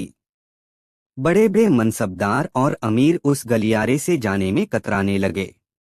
उन्होंने दूसरे लंबे रास्तों का इस्तेमाल करना शुरू कर दिया। जो गलियारा कभी महल की रौनक हुआ करता था, अब वो एक वीरान और डरावनी जगह बन गया था। शहंशाह अकबर खुद भी परेशान थे। वो अंधविश्वासी नहीं थे, लेकिन एक के बाद एक हो रही इन घटनाओं ने उन्हें भी सोचने पर मजबूर कर दिया था। उन्होंने खुद रात में उस गलियारे का मुआयना किया।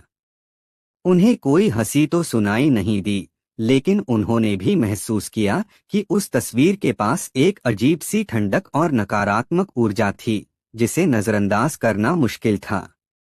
महल के मौलवियों और पंडितों को बुलाया गया। आयतें पढ़ी गईं, मंत्रों का जाप हुआ, लेकिन कुछ नहीं बदला। रात में हंसी की आवाजें और तेज हो गईं। अब तो दिन में भी लोगों को अजीब अजीब वहम होने लगे। किसी को लगता कि तस्वीर रो रही है, किसी को लगता कि वो गुस्से से घूर रही है। डर का आलम यह था कि उस तस्वीर को उतारने की हिम्मत भी किसी में नहीं थी। सबको डर था कि अगर उसे छेड़ा गया तो कोई बड़ी आफत आ जाएगी। सल्तनत का सबसे ताकतवर शहंशाह अपने ही महल में लगी एक तस्वीर के सामने बेबस महसूस कर रहा था। उसके अमीर और सिपहसालार, जो जंग के मैदान में हजारों दुश्मनों का सामना करने से नहीं डरते थे, एक तस्वीर के खौफ से कांप रहे थे। बीरबल, जो अकबर के नवरत्नों में सबसे समझदार और तर्कवादी थे, अब तक खामोशी से ये सब देख रहे थे। उन्होंने कोई राय नहीं दी थी, वो बस हर घटना को, हर अफवाह को और लोगों के चेहरों पर आते जाते डर के भाव को गौर से पढ़ रहे थे। वो जानते थे कि डर का मुकाबला डर से नहीं, अक्ल से किया जाता है। एक दिन दरबार में इसी मसले पर बात हो रही थी। एक अमीर ने सुझाव दिया कि उस तस्वीर को जला दिया जाए। दूसरे ने कहा कि उसे किसी संदूक में बंद करके जमीन में गाड़ देना चाहिए। शहंशाह अकबर दुविधा में थे। तभी बीरबल अपनी जगह से उठे और बोले, आलमपनाह, गुस्ताखी माफ। लेकिन हम एक बेजान तस्वीर से इतना डर गए हैं कि हम उसे जला देने या दफना देने की बातें कर रहे हैं। ये हमारी सल्तनत की शान के खिलाफ है। डर का इलाज उसे खत्म करना नहीं, बल्कि डर की वजह को समझना होता है।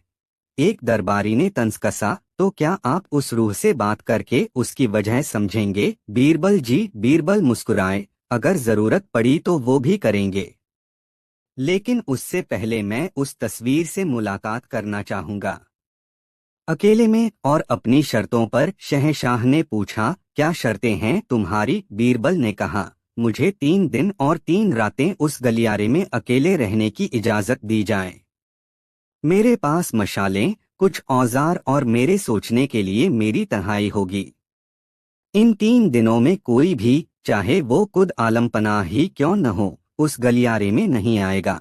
ये एक अजीब और खतरनाक मांग थी, लेकिन अकबर को बीरबल की काबिलियत पर पूरा भरोसा था। उन्होंने इजाजत दे दी।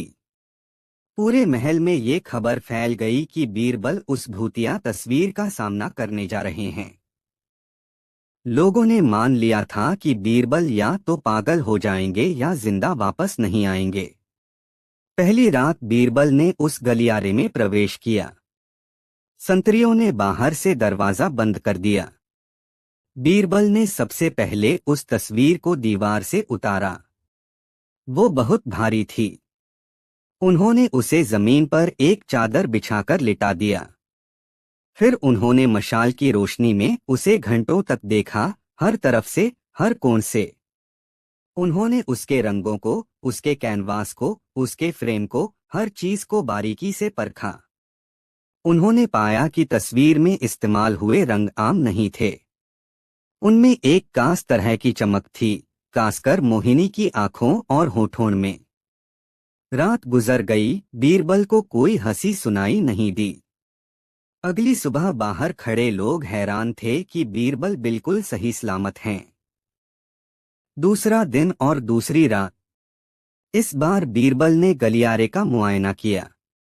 उन्होंने दीवारों को ठोक कर देखा, फर्श की एक एक टाइल को परखा, छत की नक्काशी को ध्यान से देखा। वो कुछ ढूंढ रहे थे, कोई सुराख, कोई हवा का रास्ता, कोई ऐसी जगह जहां से आवाज आ सकती हो। उस रात भी उन्हें कोई हंसी सुनाई नहीं दी। अब लोग कहने लगे कि शायद रूह बीरबल से डर गई है। लेकिन बीरबल जानते थे कि राज कुछ और है। तीसरी और आखिरी रात। इस बार बीरबल ने एक प्रयोग किया। उन्होंने गलियारे की सारी मशालें बुझा दीं, सिवाय एक के, जिसे उन्होंने अपने से काफी दूर रखा। अब गलियारे में लगभग अंधेरा था।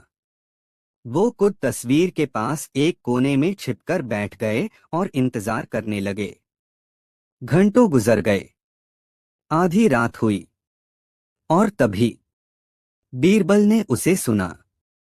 एक बहुत ही हल्की, दबी हुई हंसी की आवाज। वो आवाज तस्वीर से नहीं आ रही थी, बल्कि ऐसा लग रहा था जैसे वो गलियारे की दीवारों से रिस रही हो। बीरबल ने अपनी जगह नहीं छोड़ी। वो आवाज के स्रोत को समझने की कोशिश करने लगे। हंसी कुछ देर बाद बंद हो गई, लेकिन बीरबल को अपना सुराग मिल चुका था। फिर उन्होंने एक और चीज देखी। दूर रखी मशाल की हिलती हुई लौ के कारण अंधेरे में तस्वीर पर पड़ने वाली रोशनी भी कांप रही थी।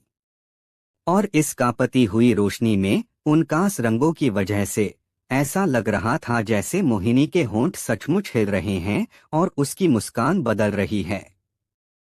ये एक ऑप्टिकल इल्यूजन, यानी नजरों का धोखा था।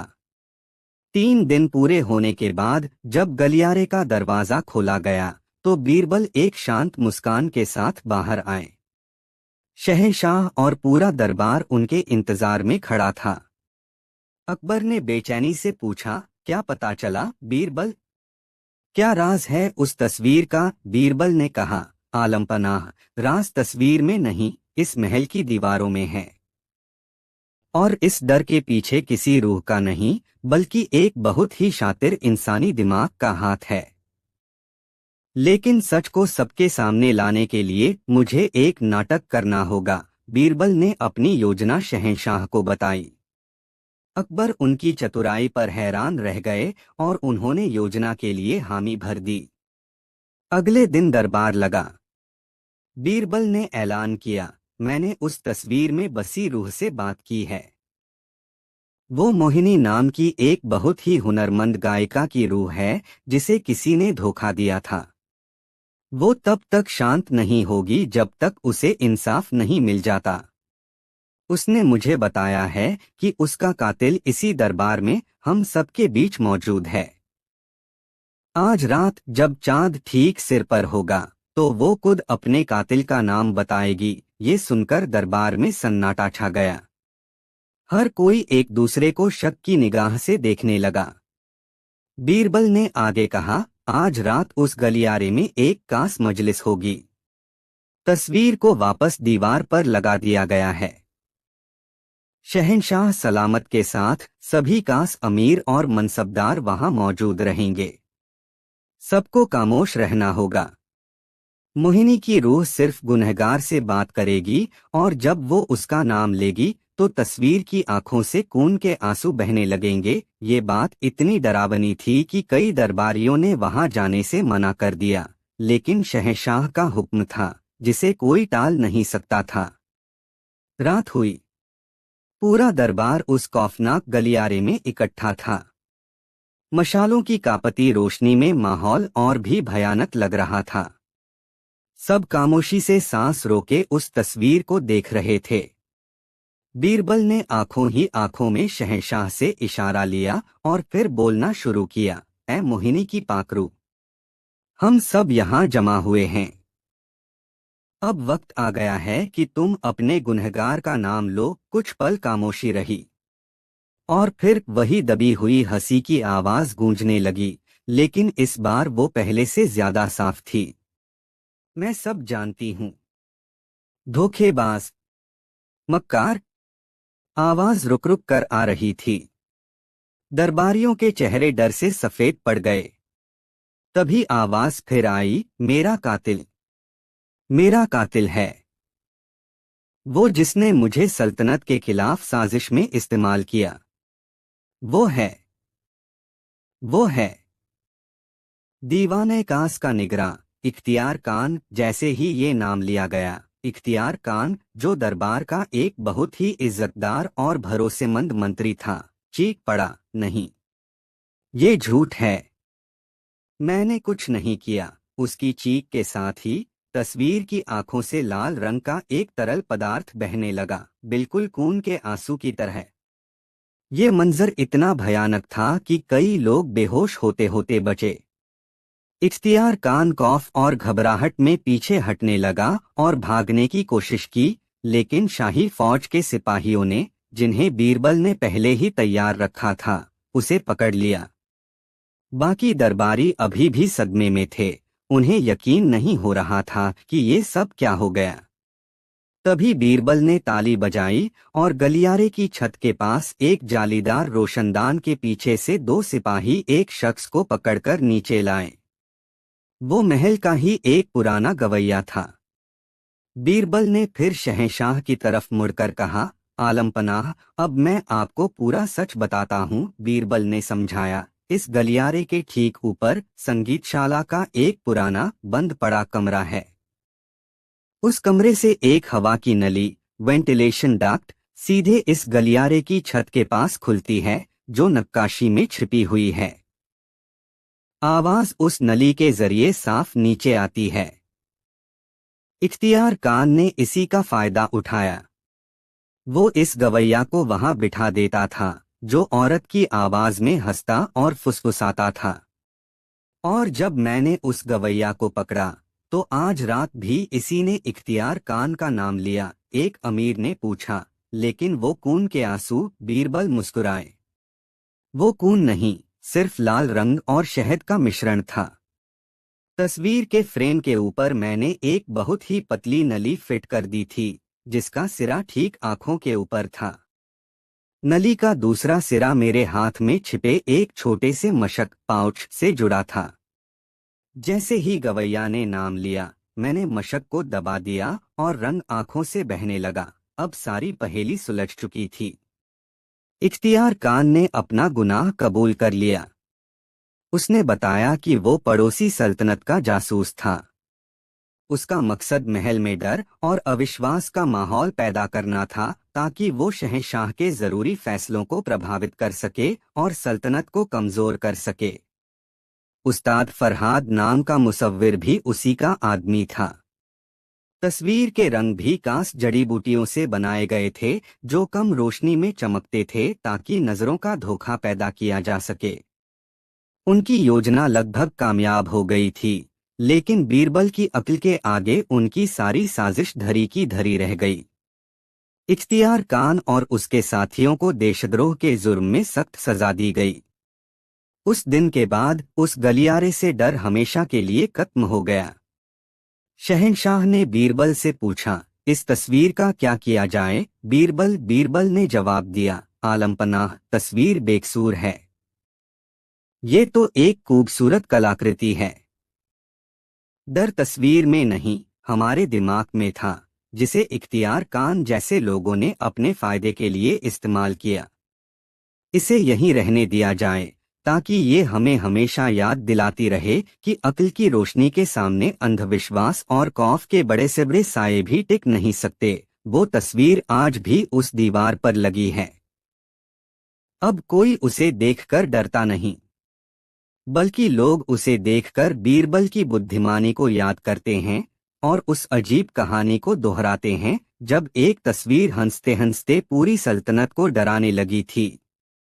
आगरा शहर की चहल पहल और शहंशाह अकबर के दरबार की शानो शौकत के किस्से तो दूर दूर तक मशहूर थे, लेकिन उसी आगरा की सरहदों के ठीक बाहर यमुना के किनारे एक छोटा सा गांव था, जिसका नाम था सुखपुर।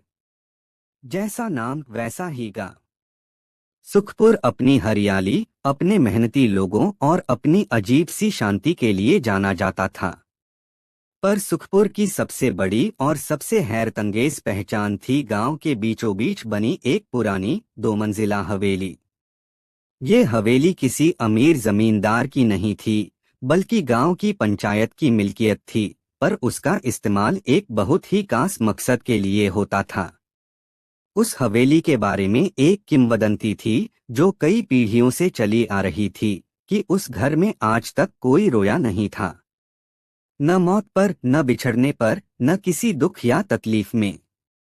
उस घर की दीवारों ने कभी किसी के आंसुओं की नमी महसूस नहीं की थी।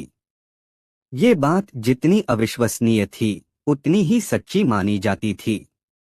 गांव के बुजुर्ग कसम खाकर कहते थे कि उन्होंने अपने पुरखों से यही सुना है और अपनी आंखों से यही देखा है। उस घर को आनंद भवन कहा जाता था और गांव वालों का मानना था कि उसमें कोई दैवीय शक्ति है, कोई ऐसा वरदान है जो दुख को उसके दरवाजे के बाहर ही रोक देता है।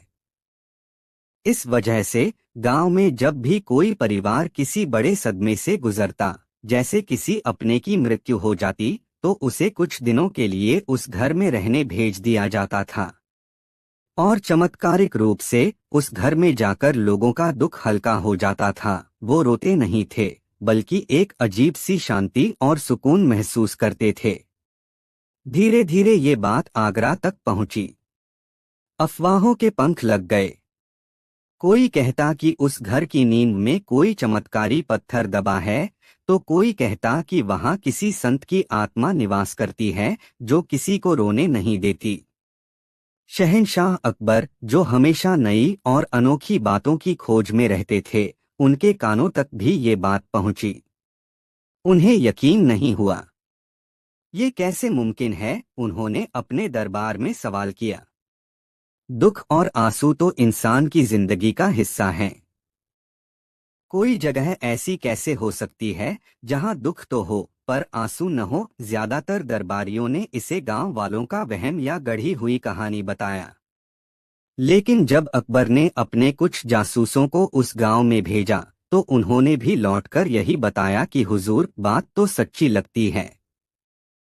गांव के लोग इस पर पूरा यकीन करते हैं और हमने खुद भी उस घर में एक अजीब सी शांति महसूस की है। अब शहंशाह की उत्सुकता और बढ़ गई। उन्होंने अपने नवरत्नों से इस पहेली को सुलझाने के लिए कहा। कई मंत्री और सलाहकार सुखपुर गए, उस घर में रुके, लोगों से बात की, लेकिन खाली हाथ लौट आए। वो उस रहस्य को नहीं समझ पाए।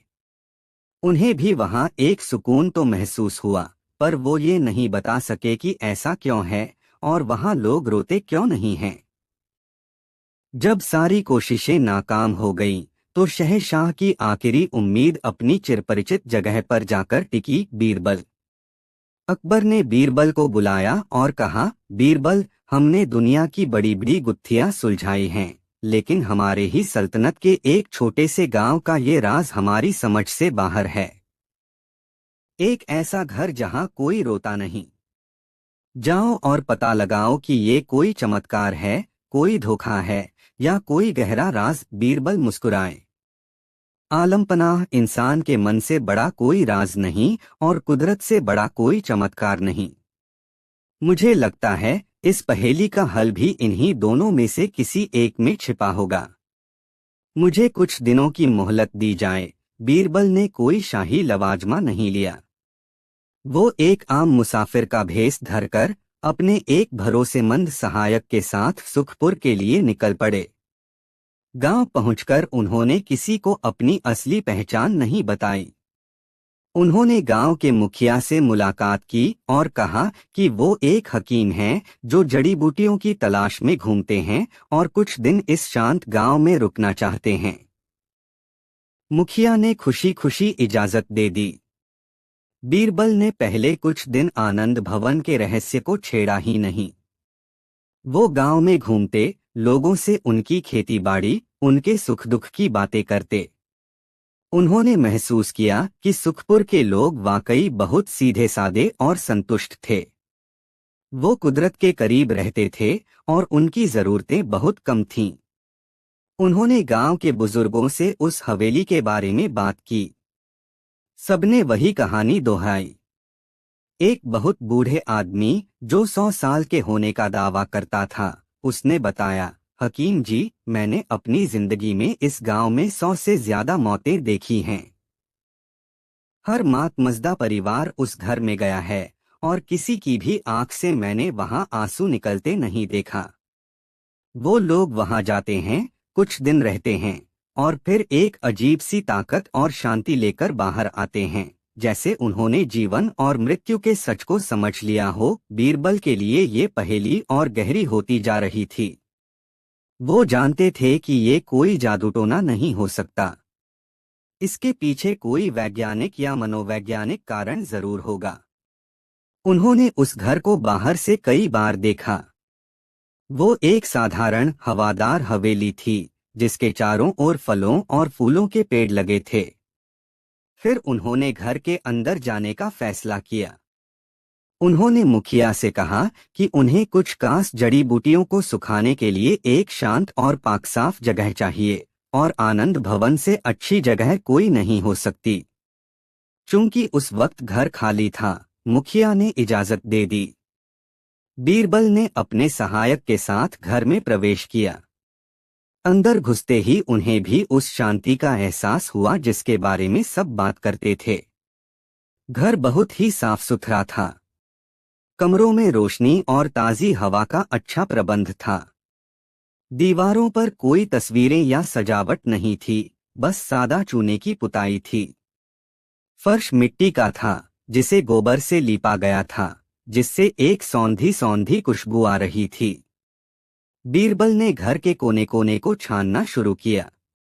उन्होंने दीवारें खटखटाकर देखीं, फर्श को खोदा, छत की कड़ियों को परखा।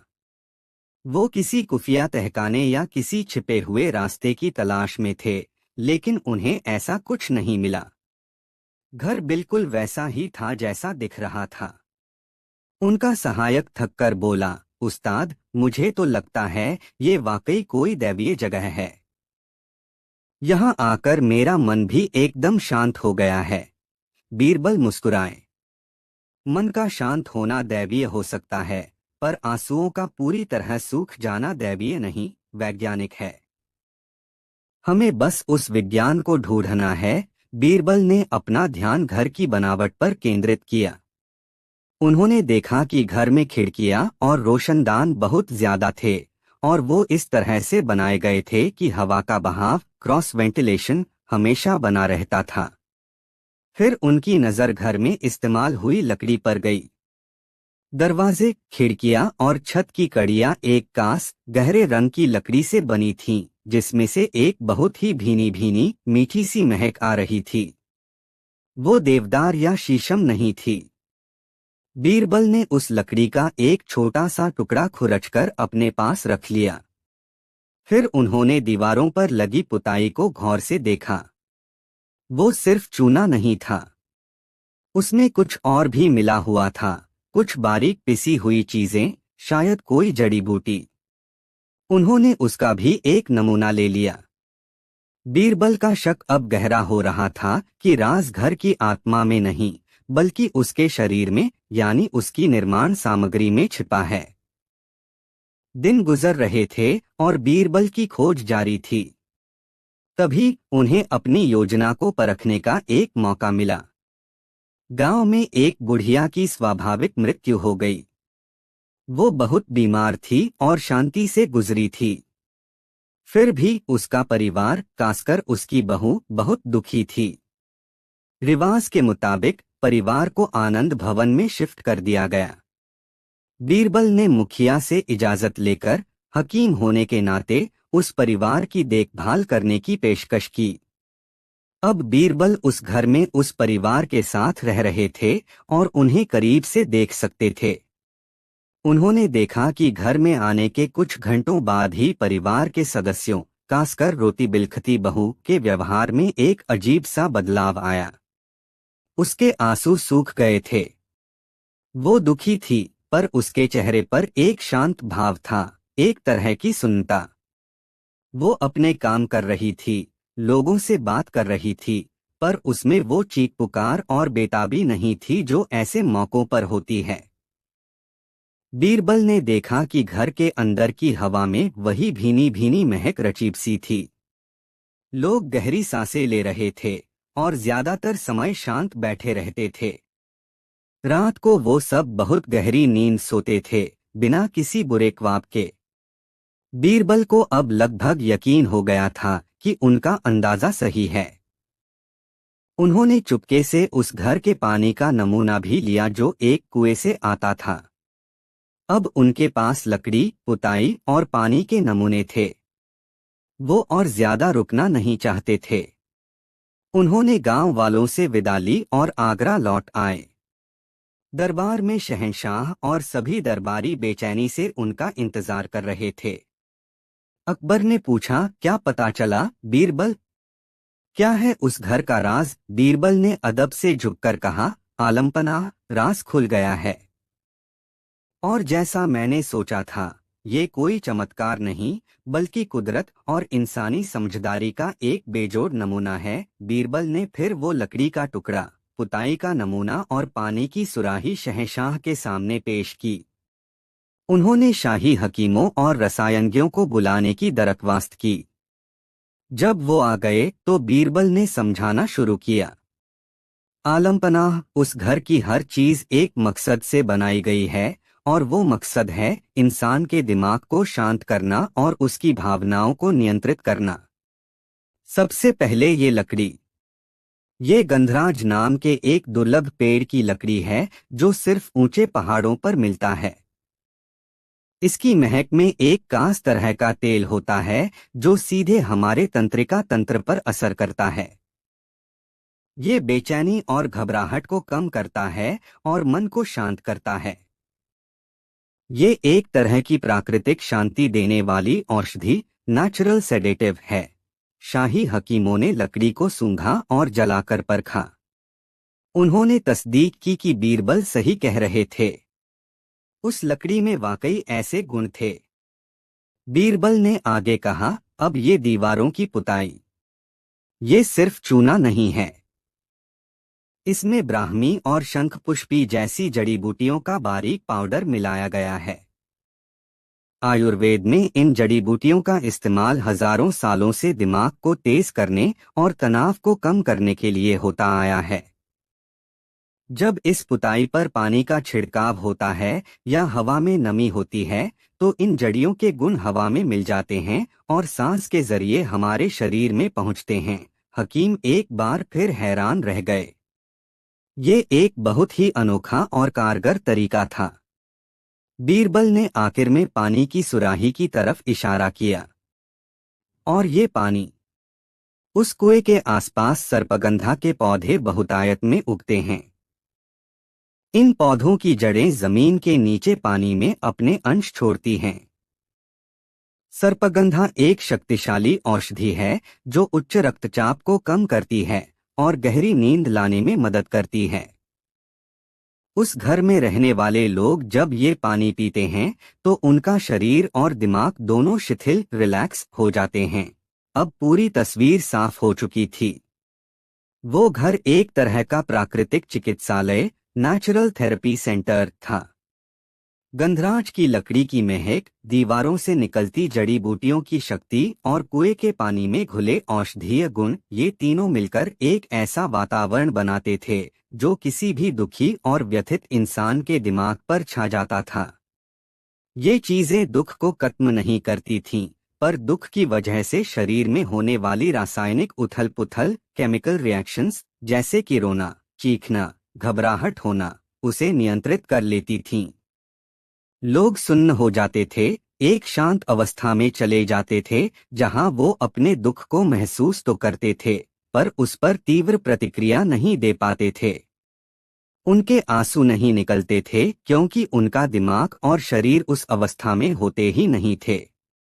शहंशाह अकबर और पूरा दरबार ये सुनकर दंग रह गया। ये किसी जादू से कम नहीं था, पर ये विज्ञान का जादू था। अकबर ने पूछा, लेकिन बीरबल, ये सब किया किसने? उस गांव के सीधे सादे लोग तो इतने बड़े वैज्ञानिक नहीं हो सकते, बीरबल ने जवाब दिया। आलमपनाह, यही इस कहानी का सबसे खूबसूरत हिस्सा है। मैंने गांव के पुराने दस्तावेजों की छानबीन की। पता चला कि उस हवेली को कोई 200 साल पहले एक बौद्ध भिक्षु ने बनवाया था, जो तिब्बत से यात्रा करते हुए वहां आए थे। वो आयुर्वेद और जड़ी बूटियों के महान ज्ञाता थे। उन्होंने ये घर गांव वालों को एक तोहफे के रूप में दिया था, ताकि ये मुश्किल समय में उनके काम आ सके। उन्होंने ये ज्ञान गांव के मुखिया को दिया, जो पीढ़ी दर पीढ़ी आगे बढ़ता रहा। आज गांव वाले इसके पीछे का विज्ञान भूल चुके हैं और इसे चमत्कार मानने लगे हैं। पर वो उस भिक्षु की दी हुई विरासत का अनजाने में ही सही पालन कर रहे हैं। दरबार में बीरबल की जय जयकार होने लगी। उन्होंने न सिर्फ एक पहेली को सुलझाया था, बल्कि भारतीय ज्ञान परंपरा के एक छिपे हुए खजाने को भी उजागर कर दिया था। शहंशाह अकबर इतने प्रभावित हुए कि उन्होंने सुखपुर गांव को शाही संरक्षण में ले लिया और उस आनंद भवन की देखरेख के लिए एक खास वजीफा जारी किया।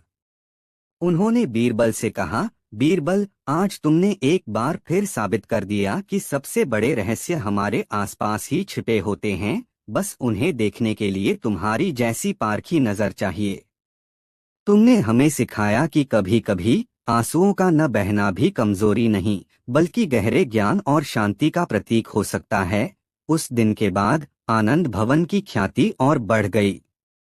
अब लोग उसे सिर्फ एक चमत्कार की तरह नहीं, बल्कि विज्ञान और करुणा के संगम के रूप में देखते थे।